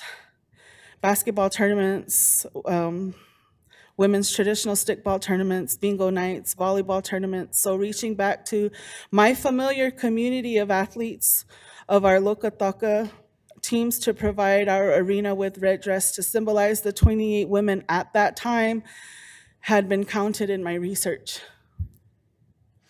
The impact of that installation in my community was overwhelming and powerful, and so the work continued. Indivisible Tono does a lot of community advocacy work. However, when we leave our tribal homelands, we often find ourselves having to explain about who we are as O'odham or as natives, and our issues take the back burner. So we find ourselves water ourselves down in order to meet someone else's standards of community. While we're advocating for 911 emergency lines on our nation, we're watering ourselves down to explain why 911 isn't available on most reservations throughout this country and the historical relationship the United States government has with the Indian tribes. Because to some, being Native in this country is to be invisible. I find myself in a lot of these spaces where I was doing the Indian 101 training, while also talking about MMIWG and why people should care.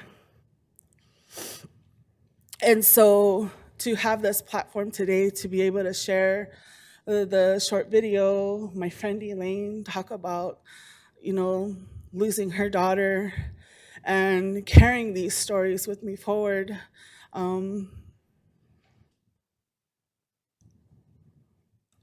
It's come full circle for us that we can finally have this discussion on our own tribal homelands. And it is our hope that you will pass this task force unanimously and that we can begin to connect the dots for this community and for the people who live here, and that we start to make these items a priority: housing, the issues of domestic violence, violence in general here in Tucson and Pima County. And so with that, thank you so much for the time, and I look forward to listening in on your discussion. Okay. Thank you. Thank you so much, April. Thank you for sharing both your stories. Councilmember. No, I just wanted to, I mentioned earlier about how at the state level, there's been attention because of sustained organizing by Native women in the state. But a lot of that attention has kind of stayed in that area and northern Arizona. And I think it's important that as the governing body here in the city of Tucson, encompassing a large portion of southern Arizona, that we also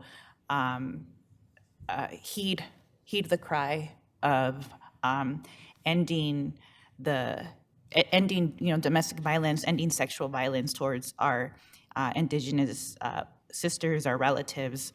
So with that, I want to make a motion that we direct the city manager to work with the county administrator to form a joint task force for missing and murdered Indigenous women and girls and missing and murdered Indigenous people that will include representatives from the Pima County Sheriff's Department, Tucson Police Department, the Pascuayaqui Police Department, the Ho'ohnatam Police Department, the Federal Bureau of Investigation, community organizers like Indivisible Tohono, community service providers, the Pima County Victim Witness Program, Pima County Medical Examiner's Office, local service providers like Emerge, the Tucson Indian Center, YWCA, the Attorney General representatives for the Ho'ohnatam Nation and the Pascuayaqui Tribe, the Pima County Attorney, the Pima County Administrator, and the City of Tucson's Prosecutor's Office.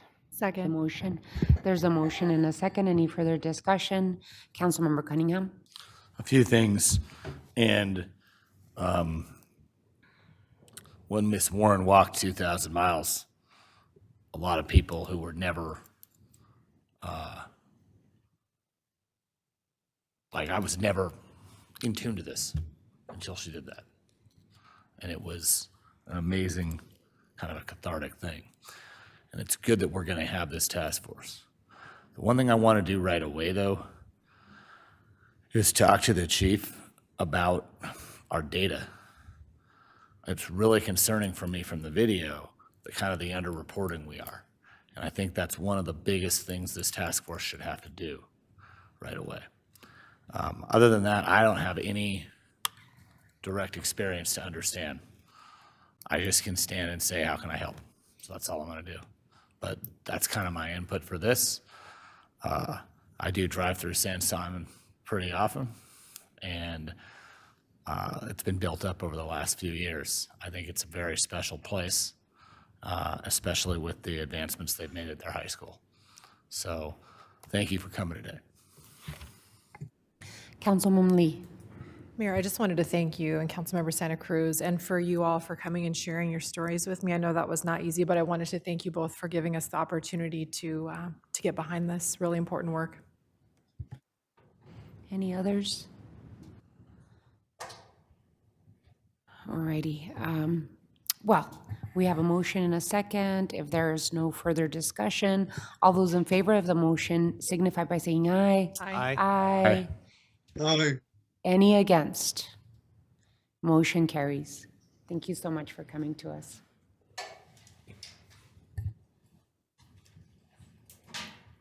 We're going to move back into item 3, which is the major streets and routes. Councilmember Santa Cruz and I requested time to discuss updating Tucson's major streets and routes plan. So I just wanted to open this item, if I may, Mr. Credio.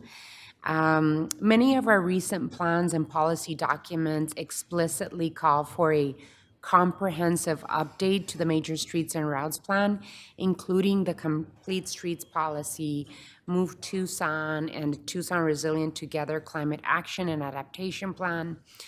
Other documents like the Housing Affordability Strategy for Tucson, known as the HAS Plan, call for updating our development standards. We have heard from many constituencies who want to see the major streets and routes plan be updated to better facilitate the community's vision for the future. So, in other words, major streets and routes plan was adopted back in 1983. Amended general plan to add the MSNR as a plan element. It has been amended over 30 times to reflect annexation and changing conditions in the city, most recently back in 2016. But I think we're at a point here in the history of the city of Tucson where we are seeing ourselves in a different way. Major Streets and Routes Plan was put together in an era where it was the idea was to suburbanize our cities throughout the country. What we and the community here in Tucson have most recently said is that we want to see thoughtful, complete streets, that we want to see careful and deliberate infill development, transit-oriented development in our community. And it doesn't fit anymore. So it has been an impediment to build more urbanized, thoughtful, transit-oriented development, walkable, bikeable, transit accessible community. And I just want to invite the city manager, our Department of Transportation and Mobility Director, and Planning and Development Services, most importantly, the planning piece of that, to talk about what is it that what direction do we need to go as a city to align the Major Streets and Routes Plan with the vision of the residents and the mayor and council of Tucson? And is the MSNR a relic? Is it obsolete or contrary to our vision? Do we need to just get rid of it and trash it? We all received some emails that basically say, you just need to trash this. It's no longer relevant. Or do we need to update it? Do we need to mess with it and move it and change it?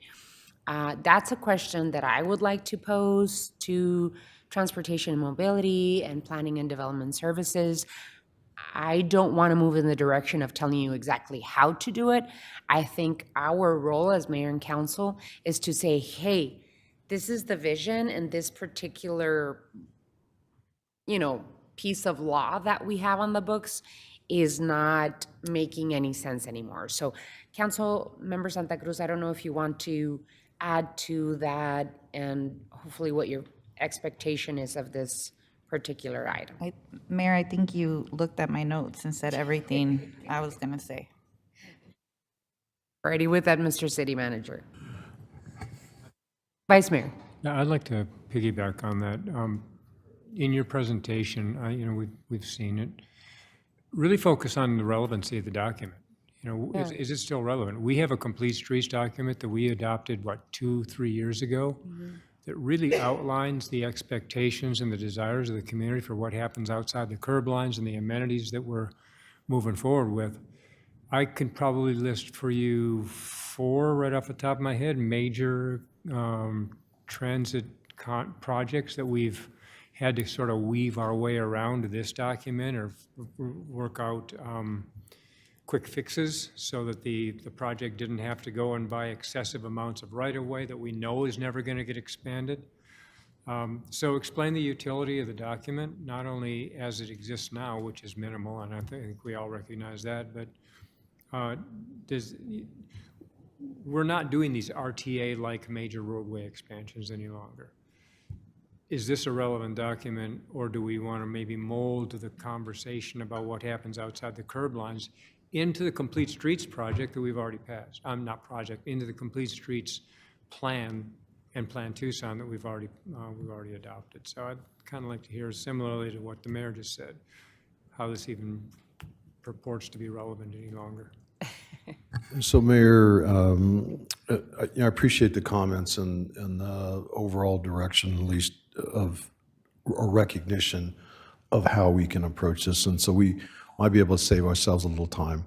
The document is relic. It's old. It's archaic in its approach, all of the things that you mentioned. The only hesitation I would have in recommending to you right now we should go down a path of getting rid of it is I don't know what the unintended consequences might be.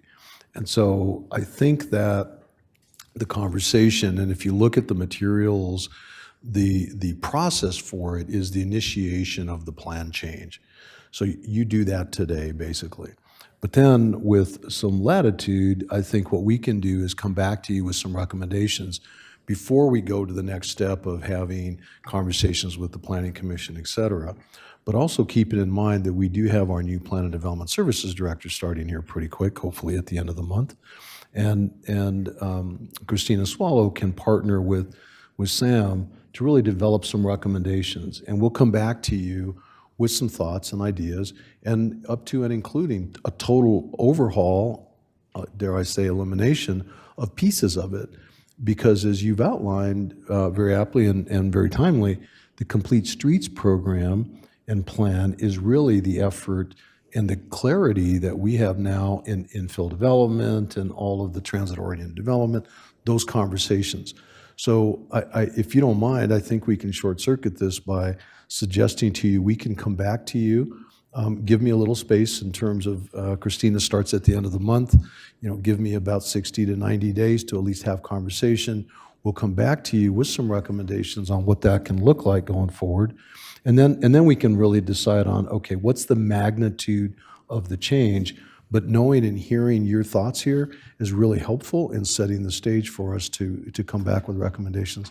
So Mayor, if you're okay, I would just take that as direction to come back to you with some recommendations on how we can really update, potentially even eliminate, but maybe update this again in the context of Complete Streets.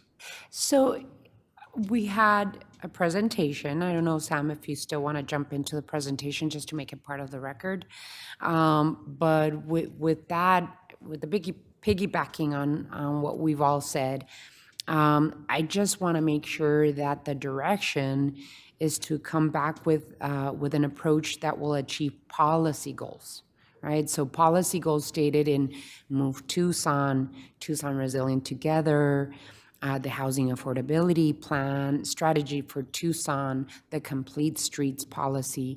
All of those policies have been informed by what Tucsonans want to see. And so I also think that it would be good to include stakeholders in evaluating the options that we have. So I just want to make sure that we're giving clear direction in terms of where we want to head with that. And to be honest, Michael, I don't want to add come back in 30 days, come back in 90 days. I don't want to attach that because I think it's a big step, and we do have a new Planning and Development Services Director jumping in, but it really is preventing a lot of the development, transit and equity type of development that we want to see happen in our city. So not that I'm attaching a timeline, but it should be a conversation that we're moving forward expeditiously. So with that, Sam, if you'd like to jump in just to make your presentation part of the record, and then we'll take it from there. Thank you, Mayor. Actually, you covered most of what I was going to cover, but I think there's a couple of good bits of information in this presentation that I would just like to run through very quickly. So we've already covered the history and where we're at. Just to recap very briefly is that the Major Streets and Routes Plan is really two things: a policy document and a map. I think the map you all have seen. We've reviewed it in previous presentations or in my individual briefings, especially when it comes to the propositions that we've had either prior or current. And really what it does is two things: establish street designations, arterial or collector, and then also identify future rights-of-way to facilitate street widenings. And we'll come back to that in just a moment. And so as you very accurately reflected, this really lives in two worlds: transportation and mobility and PDSD. And so when we talk about updates to the Major Streets and Routes Plan, it's important that we're working in lockstep. And the MS&R standards are really applied in a few different cases. We have new structures, changes of use, and also expansions of floor areas as described in the UDC. The other thing that the MSNR does is discusses a setback zone. And this is an area within the future half right-of-way in which the following is not prohibited: structures, parking, vehicular circulation, off-street loading, and maneuvering space. This example here is from Stone Avenue, and you can see that the full right-of-way is 120 feet. It's very unlikely that we're ever going to develop Stone Avenue to the full 120-foot width right-of-way, and you can see that there's already buildings encroaching on that future right-of-way. It is worth noting that there is some conflict between the UDC and the MSNR. So again, another reason why we might want to consider updating the plan. We've talked about all the reasons why. A couple things I do want to touch on is that this mayor and council approved a complete streets policy in 2019. And also we completed the Move Tucson Long Range Mobility Master Plan in 2021. That, coupled with some of the updates that have been done at the PAG level with RMAP, makes it a really good time to be having this discussion right now. And this is my last slide. It just covers the process that we might go through if we were going to update the major streets and routes plan. It's actually described in the UDC, and it starts here at this table with mayor and council initiating the process to update the MSNR. Then we would begin and take a look at, really, we have some different routes we can go. In past amendments, we've just updated the map. Or we can update the policy map altogether, or maybe the recommendations come back and eliminate major streets and routes altogether, because perhaps many of these elements are covered in other plans that we already have in place. The process does involve stakeholder and public engagement, a planning commission study session, a planning commission public hearing and recommendation, and ultimately a mayor and council public hearing and decision. And then with me today, I do have Corin Manning from PDSD and Patrick Hartley from Transportation and Mobility to answer any specific questions on this. That's my presentation. Thank you. Thank you, Sam. Any questions, observations, input, feedback? All right, I think we're all feeling the same way. So I don't think you need a motion, Mr. Manager. I think you know exactly where we're going. Mayor, if you could, I would appreciate a motion to initiate the process.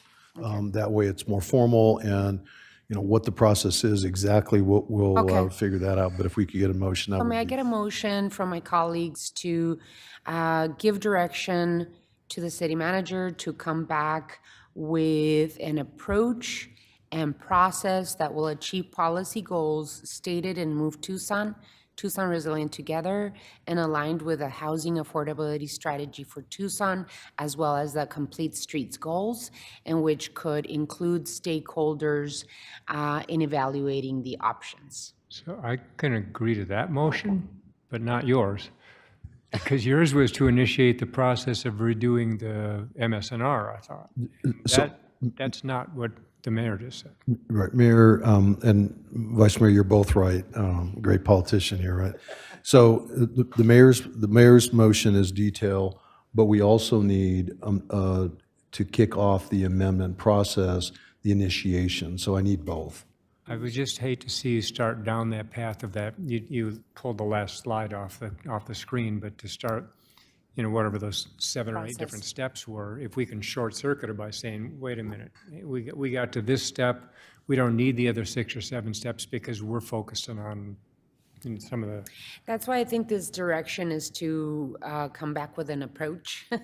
And if Those are the there's a- operative words. So yes, Right. moved. So if there's a process that we need to start, then move in that direction and give us your feedback and input. And honorable mayor, members of the council, that's perfectly fine in the motion that's been described. Just understand that ultimately decisions to change, whether it's to significantly scale it back, amend it, modify it, will require the type of motion that the manager was also asking for, because it is a plan that is embedded within the UDC. So like other changes to the UDC, ultimately it would go through the process through the planning commission.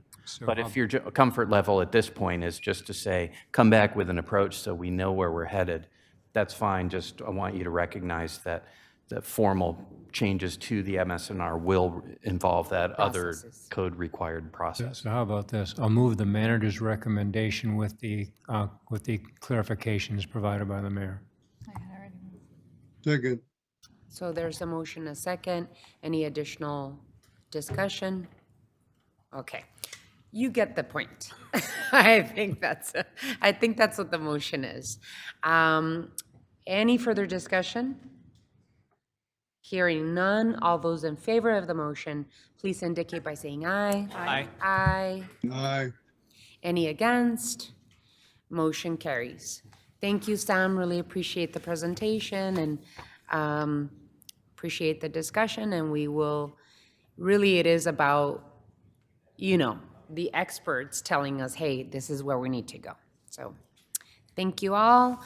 We are going to move to item 4, discussion direction relating to fare-free transit for SunTran, SunLink, and SunVan. Let me see. Yeah, time has been set aside for the mayor and council to continue the discussion on fare-free transit and provide additional direction as appropriate. Mr. Manager. Thank you, Mayor. So I have included in the budget, and I went over those numbers with you earlier. Happy to go over those again if you'd like. But basically what I've done is given you a path for the first 6 months of the year. I know that wasn't ideal. I know some of you had asked if there was an opportunity to push that for the entire year. My suggestion and recommendation at this point is to move forward with this first 6 months with an understanding that it gives us opportunity to have further discussion with our partners, which again are key, and I believe the Vice Mayor mentioned the sustainability of that, and those partnerships will be absolutely key to the sustainability going forward. That's all, Mayor. We're happy to answer questions. All righty. Any observations or do you want to just move the item? Okay. Go ahead. All right, well, I move to extend the fare-free transit until December of this year. I forgot to, I guess I had other comments about the stakeholder group. Okay. I'm sorry. That's okay. Go ahead and do your motion. Do your motion and then explain it. Okay, all right. So I move that we extend the fare-free transit until December of this year, that we create a stakeholder group that includes transit users, transit drivers, and operators and community members to come up with long-term solutions to funding and service improvements, and that we continue to seek investment from partners like Pima Community College, the University of Arizona, and Tucson school districts. There's a motion. Second. There's a motion and a second. Any further discussion? Councilmember Santa Cruz. No, the piece about the stakeholder group, I think we brought it up in previous motions, but I think the focus ended up becoming on, at minimum, doing a survey and having town halls at the different ward offices. But I think the piece that's been missing, and I think folks keep asking, is about the service improvements. And so I think the fare conversation is like part one, but really at the end of the day, if we're going to have an effective, efficient transit system, we need to talk about the service. And I know that tangentially, we have someone who's looking at our route system and the transit centers, but I think that needs to be in conversation with community members, stakeholders.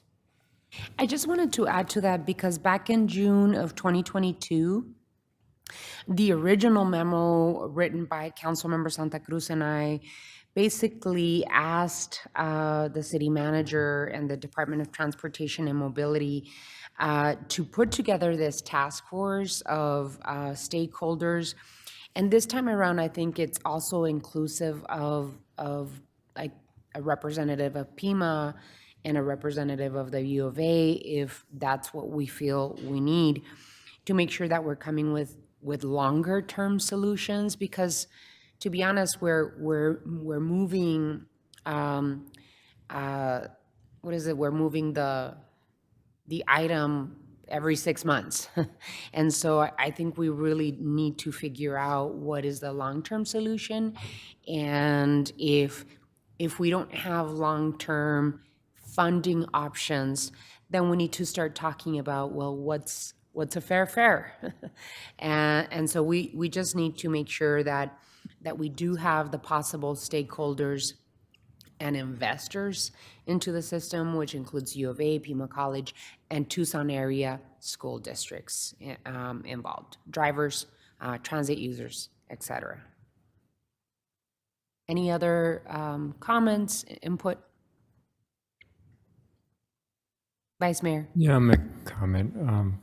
Mike, during the budget discussion, you said, when I asked about whether the funding option was intended to be one-time or if it was ongoing, you said it's both or whatever you said. And then you said, we have a problem if it's only one time, or if we don't, I don't remember exactly, you said we have a problem.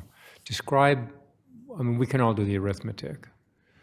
But I guess where my head is that we've had, our conversation has pointed to the $10 million shortfall. And we've called on others to fill a funding gap. In our budget, you identified about half of that, and I get that. And that's the right thing to do, because the reality is that some of the riders, many of the riders are ours too. It's not just the U of A, it's not just Pima College, it's not just Raytheon or TUSD. I think and I could be wrong, but I think there are enough of us that are at the table who would simply just like to say, let's rip the Band-Aid off. Declare today we're going fare-free and form that task force. And until there's an affirmative vote by the mayor and council, followed by a substantial Title VI analysis, that we're doing this and show the partners that we're anteing up half of it, and we want you all to ante up half of it. And quit having the conversation, as the mayor said, every 6 months, and just make a policy decision and go forward with it, and then form this task force to go forward and say, we want you all to be players, and here's our 50% anteing up, it's on the table, you guys match it. That's where I'd like to see us go. Mr. Manager?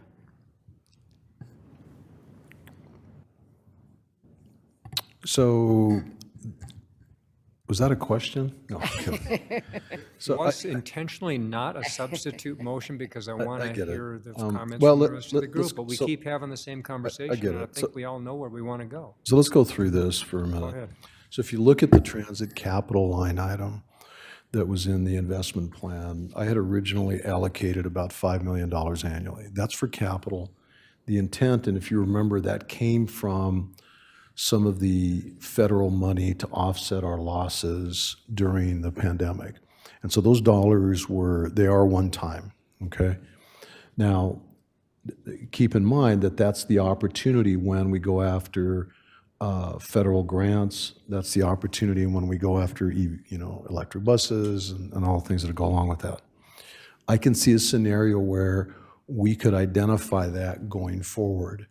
The problem is, though, that is one-time money, and at the end of that 5 years, that money's gone. So that causes me concern, and that causes me pause.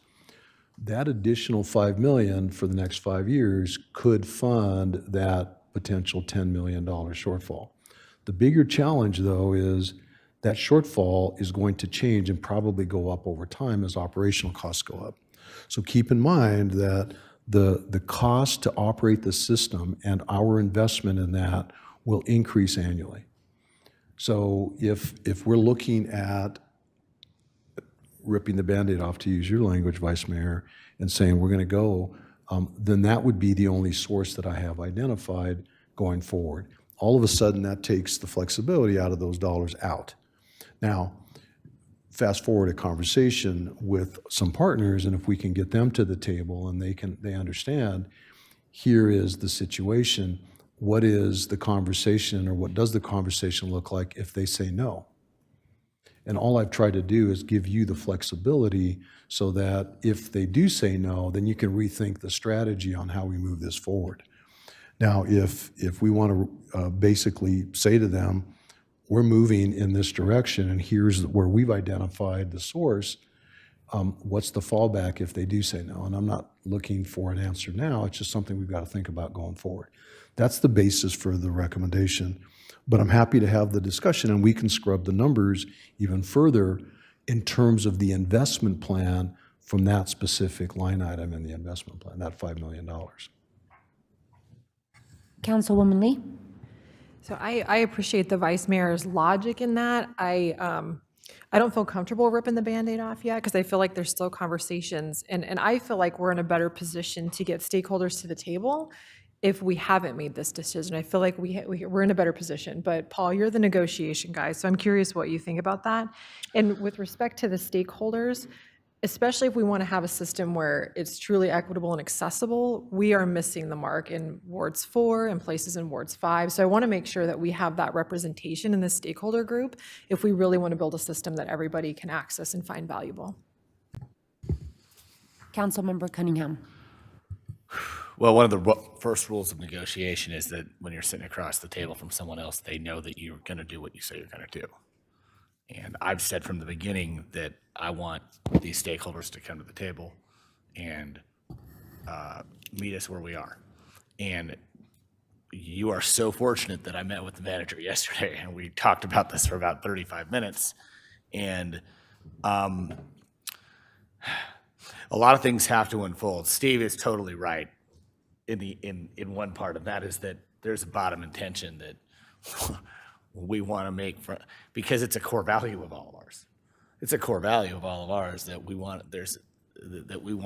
people to be able to get where they want, especially some of our folks who are the most vulnerable. More importantly, I went on a ride with Councilmember Santa Cruz about a week and a half ago, and we rode on 4 routes in the morning. So I thought, gee whiz, this is interesting. 99.9% of the people who got on that bus during that ride, they had their Circle K smock. And I remember working the graveyard at Circle K when I was in college. They had their Jack in the Box shirt on. They were going to work. And so then I thought, well, I still hear about all these bad actors on the bus. So I decided to ride it in another box in the evening at a different time. And it was the same, not the same exact people, but the same type of folks we saw in the previous box. So for me, our core value is we want to help those folks out. And that's where the vice mayor's come from, and he's totally right. The issue comes back to what you were talking about. And for me, there's some things that have to unfold first. Like, I can't, as much as I wish I was Obi-Wan Kenobi and could use the Force and see what was going to unfold, we can't. We don't know what's going to happen in the next 6 months as we start talking with Raytheon, the U of A, and the like. We just don't know. I think when we talk about the service improvements and that kind of second space, right? There's a second space we've been talking about. And I think that second space is very nuanced, it's going to be the fulcrum point. For those of you who took high school physics, the fulcrum point is where the seesaw turns. I think that's going to be how this discussion unfolds. And I think a lot of that is going to be what kind of strategy do we want? And the cool thing is, and the hopeful thing is, I want the people under 35 who buy Hulu Plus, I want them to drive this policy. All of us old, I'm almost 50, so for me, I think that my coming into this issue at the beginning, my 20th century thinking on it was oh yeah, we're just gonna lower fares and everybody's gonna be happy and it's gonna be, well, that's not what people want anymore. And so I think we have to take a look at what that premium piece looks like. And at the same time, we've got to balance it by delivering the service that we want, probably finding some efficiencies in the system. We still have that thing where we've got a mile with 8 stops on it in different places. We still have some of those other issues in the system. So this task force allows it to look for it holistically. There's only one criticism I have about this, and that is that coming out of COVID, everybody knows it. It's in the private sector, it's in the public sector. Everybody's seen it. There's this culture of complacency that exists because you're so used to having 6 Zoom meetings on one thing, and then it's okay, I can have a Zoom meeting tomorrow, and you kind of came out of it, and we didn't move the ball down the field having meetings for a while. And so we're kind of coming out of it and trying to break that habit. So the one thing I'm worried about is, yes, if we go back and say in 6 months, task force, you got to come up with something, and we've got nothing done, we're going to be at this table making this decision. Well, some of us, right? But maybe. But my point is that I think that's what we have to be prepared to do. So my issue is this. I want the task force to go be the task force. But if the task force comes back with vague things like, well, maybe possibly we can try such and so, that puts us having to make that decision. And if it means having to take a look at fares again, so let it come, because we may have to. I mean, I totally don't want it to go that way, but it may have to. If it says, hey, maybe we have another tiered system, maybe it'd have to. My last piece, and I promise I'm done, is there's one piece to this that's super duper important, and that is the portion for Sunvan, and I haven't shut up about it forever. Right now, any one of us in this room, and I spent the morning playing wheelchair basketball, so it's even more on my mind right now. One of the things that happens is that you and you, if your car's not available or you're not available to drive, you can call Uber. They'll pick you up in 7 minutes. They'll get you where they want to go. They'll drop you off. If you are a Sunvan user, that isn't necessarily the case for you, and that's effing baloney, man. That is baloney and cheese. We got to do better than that. So I want to have this system where people can pay a premium rate, like 15, 20 bucks, and use Sunvan and get point-to-point service. The issue is that by having Sunvan be zero, we can't subsidize it. We can't put a price on it.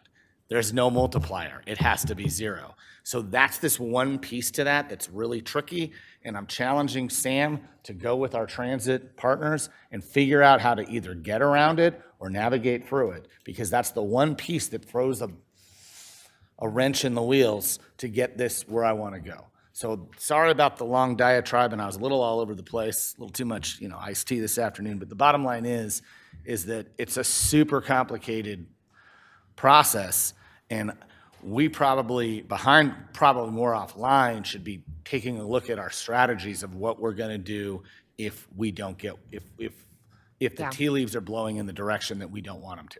That's what I'd tell you. Absolutely. And I think this is a process, a task force that needs to be directed and led by Sam and whomever staff you need to lead this, Sam, because it's important enough. So that, we really do have a timeline here.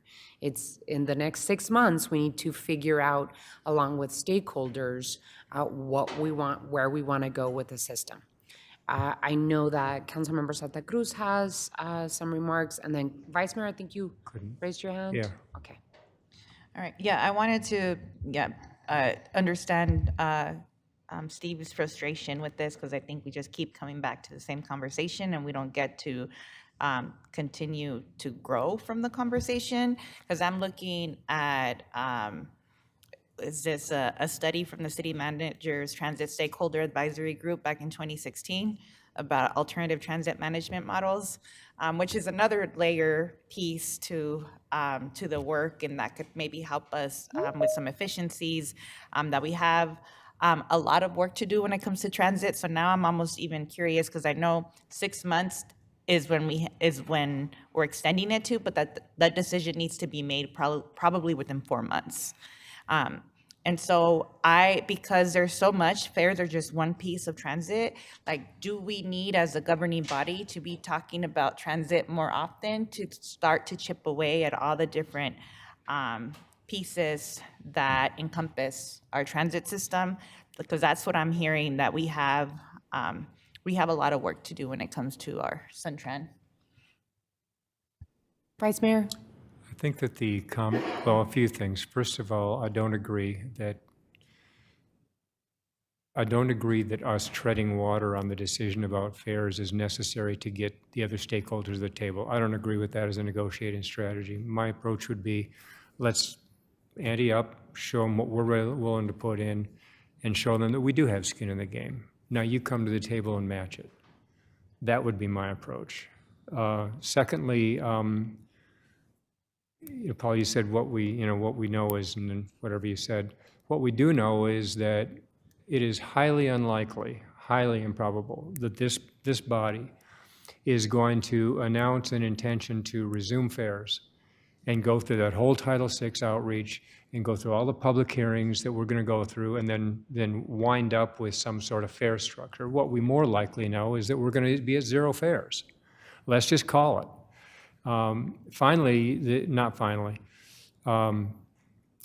the description of the task force, I can already hear the emails being clicked off. You have a transit task force. What about us? We haven't mentioned them. And that's the body that we have as a board, committee, or commission that we've charged with making recommendations. And they have been pretty vocal also in terms of let's just go fare free. And all these operational conversations are necessary, but I think they're mutually exclusive from the conversation about the fares. In addition to that, you mentioned the Sun Van. Rewind your mental tape a little bit to when we were going to have, I think, a 50-cent increase in the Sun Van fare, and all hell broke loose. I'm not willing to have that again. The conversation was, you are going to increase the fares on those least able to afford transportation in this community.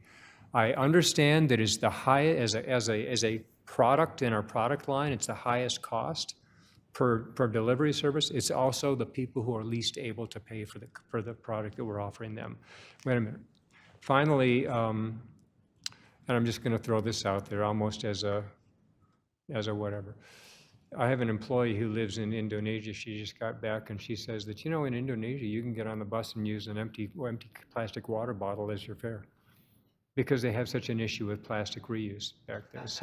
So anyway, that's just something to toss out there. Maybe This is not the bifusion item.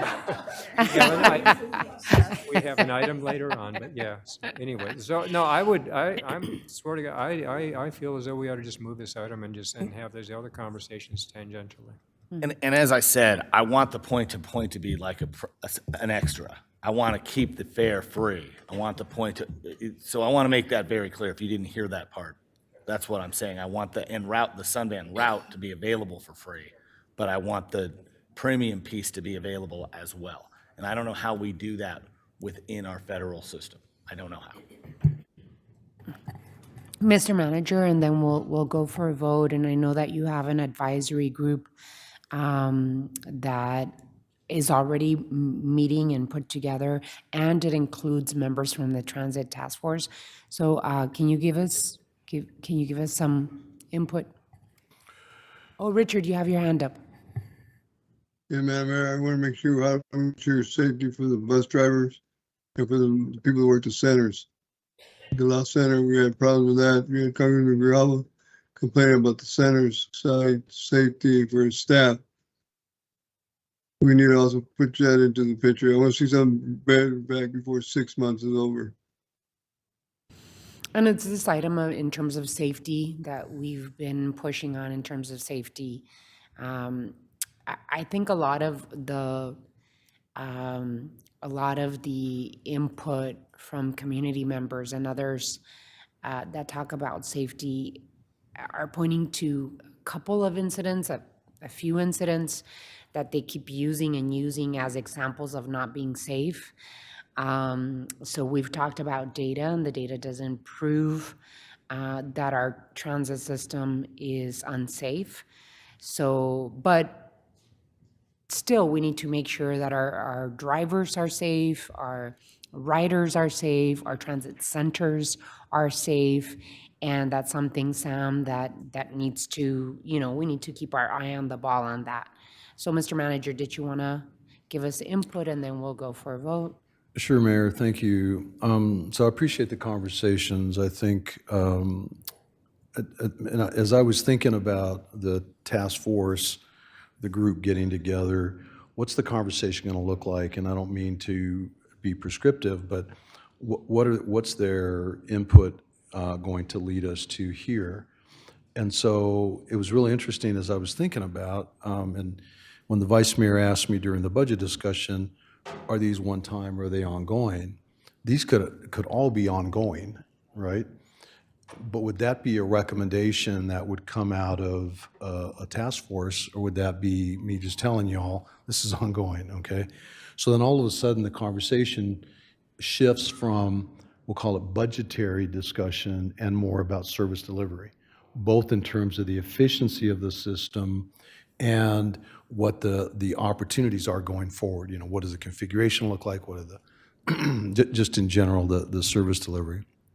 So another way to do this could be to message that it is your intent for this to be ongoing, but for funding to make up the gap. And then the recommendation is brought back to you, or a conversation is brought back to you in the form of a report in November or December. And you're right, I think it would have to be sooner if there was going to be a change. But here's my thought. Then the focus is not so much on the funding as much as on the service piece, on the service delivery and the efficiencies of the system, which then gives us probably about 4 months to, I'll use the term negotiate, with the funding partners to bring forth dollars to get us through the end of this fiscal year. But one thing that occurred to me is the funding partners, in order for this to be an ongoing commitment or conversation, would need to be more than just a one-time, a one and done. It can't just be, here's your contribution and go away and we're done. It has to be ongoing. So I think you could get there if you decided you wanted to message that the spirit and intent of the body is to, but for a report in the November, December timeframe for what those service opportunities are, as well as what the funding looks like for next fiscal year. Just looking at the budget, I know that in this current year, in the 23-24 year, we could allocate the remainder of the capital dollars towards this. I don't know what the exact impact is, but that could be part of the conversation and the analysis to make a conscious decision then on where those dollars would be or could be invested. Because if I have to take them from that capital, we'll call it local match, for this effort, then you need to know the impact before making that decision in November, December. So what I'm trying to do is get you there. I think you're all saying something very similar, and I don't like to have this discussion every 6 months either, but I think there is an opportunity to potentially message that in a way that sets the stage and says, we really want this, to be fare free, but we've got to come up with some strategies to address some of these issues, which we have confidence at least the task force can address pieces of that, and then it's up to the staff to do the rest of it. Those are my thoughts, Mayor. Councilmember Santa Cruz, and then, I don't know if you want to continue, but then after that, we'll have to wrap it up and then move forward. Councilmember. City manager, so then why couldn't we just then change, right, the motion to say we're committing as a city to keep it fair free up to this amount, and then, so that we're taking care of our part, and that then, if we don't get the other partners to the table, then we say the streetcar. We're going to start charging for the streetcar because that's the other portion of the 5 million that we need. I'm just trying to think about how do we be clear that we are committed this amount so that we stop having this conversation, like Steve said, every 6 months, and then, putting the ball on their court. So I would just offer a friendly amendment to the original motion that the city is declaring with this motion our intention to go fare-free transit until there's an affirmative vote to reinstitute those fares following a Title VI analysis. And we want this task force to come to the table and ante up their cash too. Yes. You'd like to accept the amendment? I accept the amendment. And so, and then this also includes the community partners, right? The intent all of that. of the community partners like PIMA, U of A, and the school districts, as well as employers, because we've been talking about this as well. Okay, understood. Councilwoman Lee.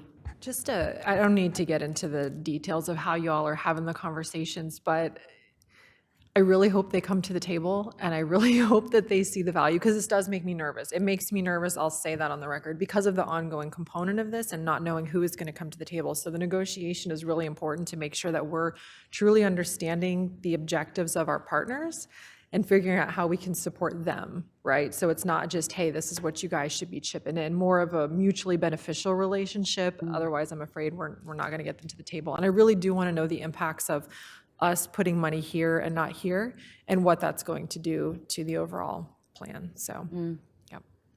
I think that's going to be part of the deliberation process that the, stakeholders, as well as the city manager, mayor, and council, are going to have to, confront. So, and I like the idea of saying, hey, we could do buses free, but we can't do the streetcar. So all of that should be deliberated on. Okay, so there is a motion with a friendly amendment and a second. Is the seconder of the motion good with the amendment? Yes. Okay, so if there's no further discussion, all those in favor of the motion indicate by saying aye. Aye. Aye. Aye. Any against? Motion carries. Good? Alrighty, thank you so much. Thank you, Sam. Our next item is state and national legislation updates. We're going to have Andrew Greenhill come up and start up this discussion. So thank you, Mayor, Honorable Mayor, members of the council. First, received some questions from Councilmember Fimbres and responded to them in writing that I distributed to the council yesterday. Includes questions related to the Postal Service, PFAS, the NDAA, as well as some other state-related items. But for my presentation to you today, I wanted to give you an update on the proposed fiscal 24 state budget. Those materials, at least that proposed budget, was released just yesterday. It's a long, dense document and still going through it, but I do have some information and some details to provide Mayor and Council here today. Overall, it's a $17.9 billion budget, which is above what Governor Hobbs proposed back in January by about $1 billion. It's also about $2 billion more than, you may remember, the Republican skinny budget that they passed earlier in the session that the governor vetoed. The process is that the legislature is actually meeting as we speak. Both the House and Senate Appropriations Committees are considering the budget bills today, and what I'm hearing really as of just about an hour ago is that the state Senate is eager to try to finish off voting on all the bills and passing them by tonight. So this is moving very quickly. Some highlights of the budget, especially tied to some mayor and council priorities, include $150 million is included in the budget for the Housing Trust Fund. And again, with affordable housing being such a critical issue statewide, as well as for mayor and council, it's great to see Governor Hobbs' proposal for that amount to be appropriated to that Housing Trust Fund. There's also $60 million additional dollars that are proposed for the unsheltered, that include for shelter as well as wraparound services for the unsheltered. We're eager to find out more information about how those dollars may be made available. They may be distributed in the form of grants, but again, as more information becomes available, we'll make sure to get that to Mayor and Council as well as to HCD staff. There's $5 million each for mobile home relocation, reentry housing for people coming out of the correction system, as well as $5 million for unsheltered veterans. And then there's a $1.9 billion for military transitional housing. So quite a bit in the housing area. There's some money for water-related projects. One item I'll mention is there's $5 million that would be appropriated for PFAS mitigation. First for that I've seen in a state budget, and good to see. $5 million. Not enough for what we need, but more than what we had, right? Some transportation-related expenditures that are, at least or appropriations that are included in the proposed budget. There's $15 million for the Drexel Road Bridge project here in Tucson, $89 million for the I-10 widening between Casa Grande and Phoenix. That still leaves them a little bit short for what they need to do the whole project, but again, that still moves it in the right direction. There's $10 million for the I-10 Cortero interchange in Marana, as well as $3.5 million for passenger rail service planning between Phoenix and Tucson. So that's good to see. There's a number of education-related appropriations. There's over $300 million in additional one-time funding for the Department of Education, an additional $68 million above baseline for ongoing education expenditures. There's $183 million for building renewal grants, So by and large, more funding for education, which again is consistent with Governor Hobbs' desire to increase education funding in Arizona. Some other appropriations worth mentioning, there's $2 million for the Tohono O'odham Community College. There's $1 million for the U of A Agricultural Workforce Program.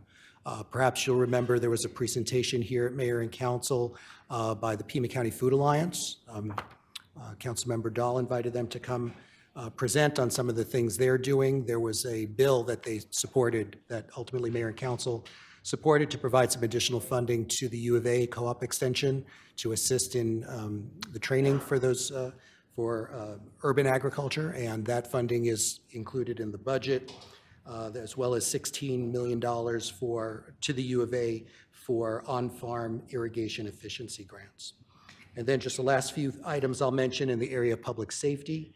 There's $12.2 million for a fire incident management program, which essentially, as Chief Ryan explained to me, would provide some hardware and software that provide a platform for incident management that would allow different agencies to work together more seamlessly in response to, incidents that require both fire and law enforcement response.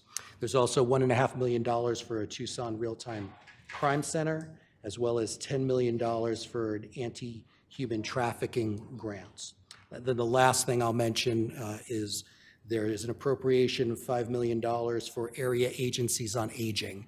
And this is something, in our area, that's the Pima Council on Aging, and so they should be able to benefit from some of that funding as well to assist their programs, which of course assist, area seniors in our community. Lots more in the budget, but that's just a thumbnail of what we've identified so far.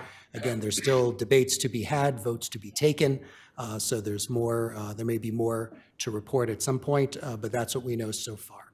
So with that, Honorable Mayor, members of the council, happy to answer any questions. Any questions? Vice Mayor?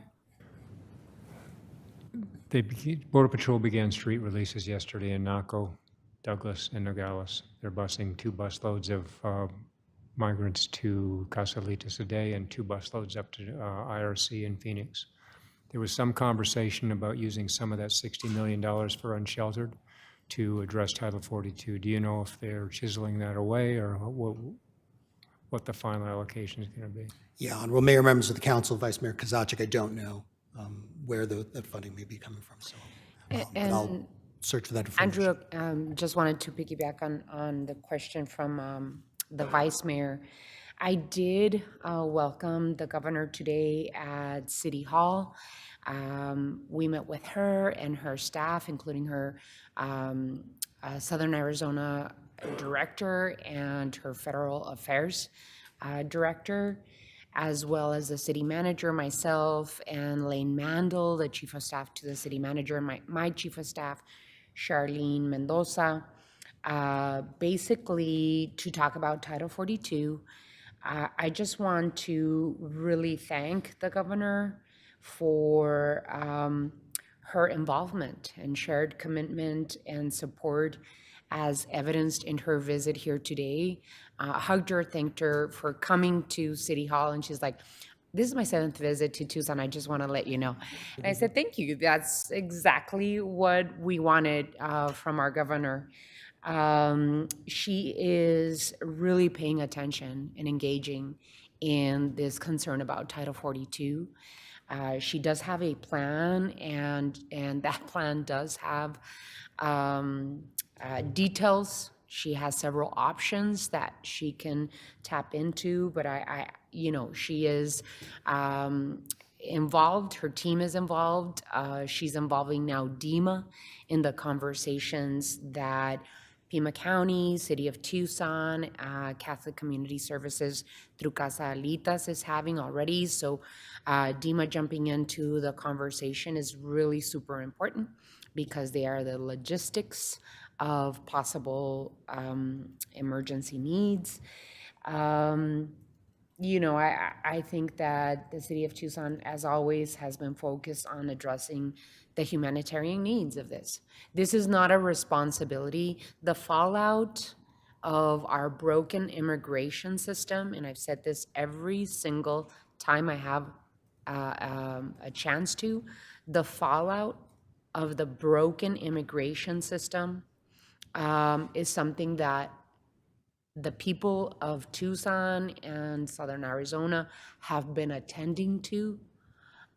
Both Pima County, City of Tucson, and our nonprofit partners through Casa Alitas, we have been attending to because that is our ethos, but that is not our responsibility. And what we are seeing now is bigger than we can possibly take care of. And so that's why I am so appreciative of the governor's commitment to help. That's why she was here today, to say, we want to be part of the solution. And we had not seen that in the past 8 years and more. And so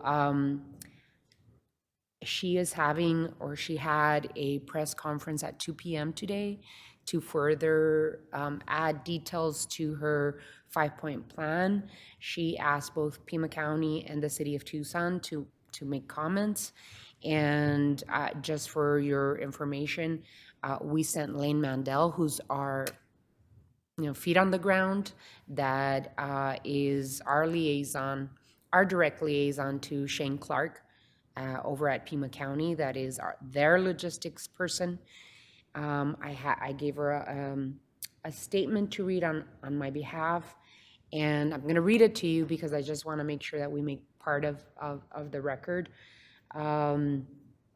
My statement to Title 42 ending: Congress has the responsibility for fixing a broken immigration system and allocating resources. The City of Tucson has a long history of being an immigrant welcoming community.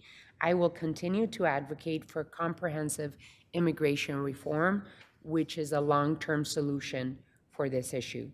We are committed to the safe, orderly, and humane treatment of asylum seekers. This is part of our ethos. The City of Tucson is focused on addressing the humanitarian needs in this moment that are beyond the scope of anything we have ever seen before. We are deeply appreciative of the governor's shared commitment and support as evidenced by her visit today, and we will continue to stay in close communication with our county, state, and federal partners. Just for your information, I did receive a call from Senator Kelly, from Congressman Grijalva, from Senator Sinema as well, Congressman Grijalva, Congressman Ciscomani, and of course the governor came today. They know that the system and the model that we have been using here in Pima County, in partnership and the communication that we've been having, is a model to use. So of course the question is always like, how much more can you take? My request to both the governor and both Senator Sinema and Kelly, as well as our congressional delegation, both Congressman Ciscomani and Grijalva, is that DHS has to understand, and CBP, they need to understand that when we say we are at capacity, they need to find a way to bypass Tucson. Because yesterday and today, we have 1,000 people at all of the places that we have been able to find a safe place for asylum seekers and immigrants in our community. And so this is not a responsibility that we are supposed to do. It's not our responsibility. We have been doing it because that's what we want to do and that's what we care about doing. But we need their help, we need federal help, and we need the help of the state. And so I am appreciative of the governor's shared commitment to get in here and help. And she's the same way, right? She says, we have $60 million to use for the unsheltered. We will use any funds in order for us to not see any street releases, because that, I'll tell you something, from the senators to our congressional delegation to me to the governor, no one wants to see street releases. in our community. That would be not the right approach to take. And so we're all committed to not seeing that. And the governor will activate DEMA and whatever is at her disposal to be able to use, but then we will want to see the federal government to allocate the necessary funds or to reimburse either the state, the city, or the county for the expenses that we are making on this. I don't know if that answered the question about it, but she, yeah, the governor was very clear that she is committed to not seeing street releases. I'm glad, because as you say, we haven't had that level of commitment in the recent past.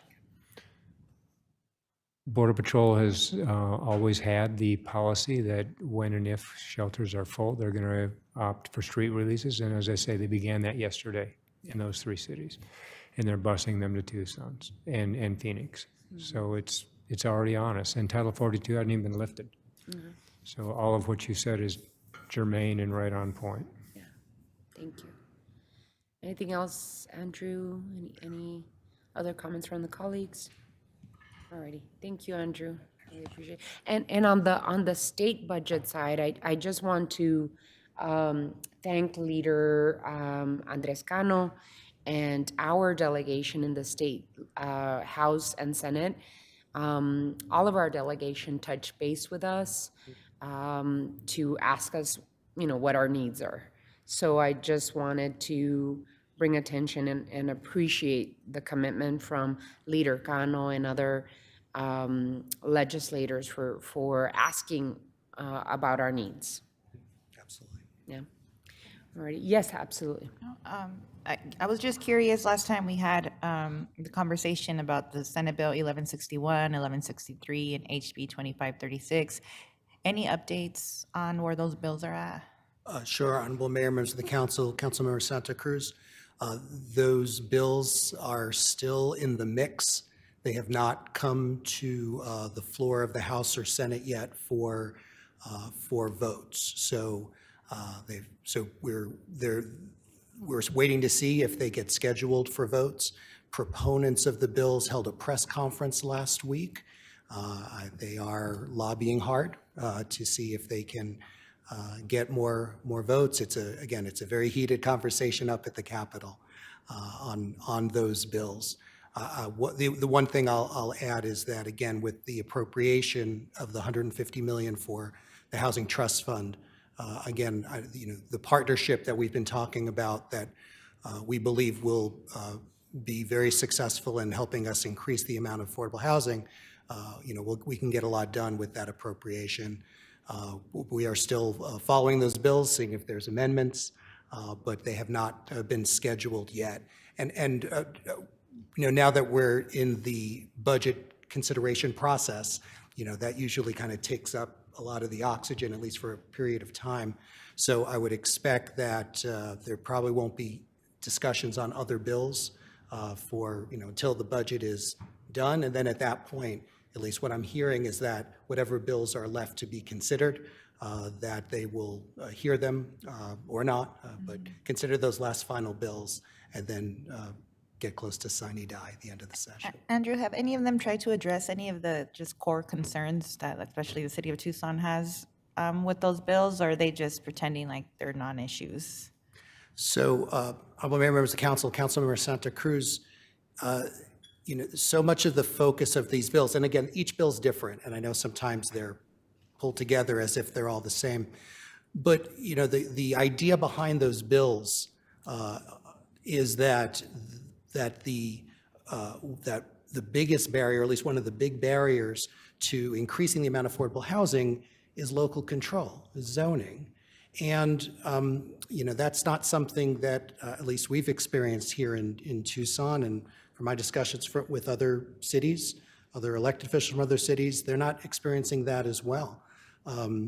Zoning and local control gives local communities the tools to balance different considerations. There's a desire for more housing.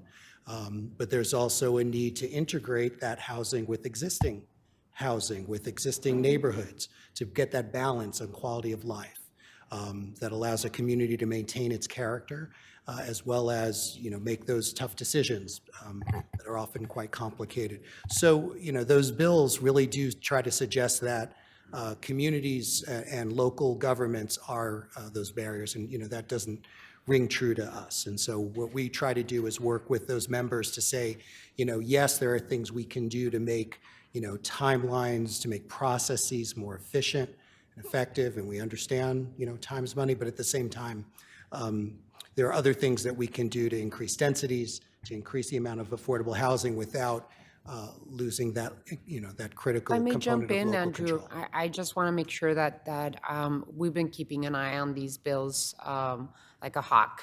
And I do want to truly give thanks to Representative Ortiz and others at the state ledge who are, including our Tucson delegation, they're really working hard to try and figure something out, right?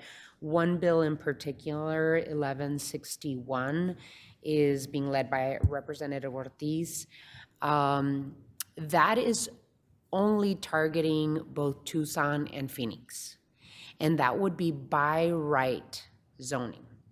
And what's concerning about by right zoning, besides the preemption piece, is that there is no space allowable for residents to get feedback and input on.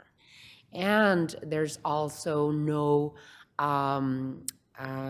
control from local government in terms of design standards.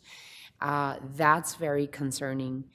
And it doesn't secure, well, that one, 1161, is for affordable light tech projects, but the other ones don't secure affordability. And so there is some conversation about the possibility of removing Tucson and then just making it focused on the Phoenix, the city of Phoenix. And so that conversation is ongoing, but it seems as though the preemption pieces of it, if that particular bill keeps Tucson, is just, especially when Tucson is doing so much to create affordability, it just doesn't make any sense for our community. Because we want to move fast, as Andrew says, but the input is always something that is good for neighbors to be able to at least give input on, and that particular bill doesn't. So that possibility of changing and removing Tucson from 1161 is still there, but we don't know if it would happen. Right. Other than that, the preemption is just too much. We continue to ask Representative Ortiz and others to repeal the preemption in the state that on inclusionary zoning. So we're saying, hey, can you please repeal this inclusionary zoning law that really is tying the hands of cities to be able to ask for inclusionary zoning in local efforts, and that conversation isn't happening. I do want to say that the $150 million in the Housing Trust Fund is really a step forward, and as is the $60 million for the unsheltered throughout the state. Not enough, but more than what is there. More than zero. But we will keep you all posted as to what is happening. Thank you, Andrew. Thank you. Alrighty, thank you all so much. Thank you, Andrew, for the update. Really appreciate it. We move on to item 7. Does anyone have any items to remove from the consent agenda? Councilmember Dahl. Thank you, Mayor.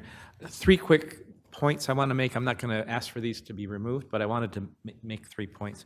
On the Vail Incorporation, I want to thank my colleague, Councilmember Lee, for negotiating Tucson's point of view in this. And I think, which is what we would be voting on if we thought we were going to get something bad. As it stands, I'm glad to be voting for it because we let the voters in that area decide. That's what democracy is all about. Likewise, I want to thank Vice Mayor Kozacek because there's a bifusion element in this, and it's so great. It's so wonderful that we're proceeding, and thank you for starting it, continuing with it, publicizing it. It's a world-class project, and I really am grateful for your efforts in that area. Third and final, the water IGA with the state. It's another incredible program. I sound like everything's incredible today, but I'm just talking about the good stuff. This is a great opportunity to assist our low-income residents on their water bills.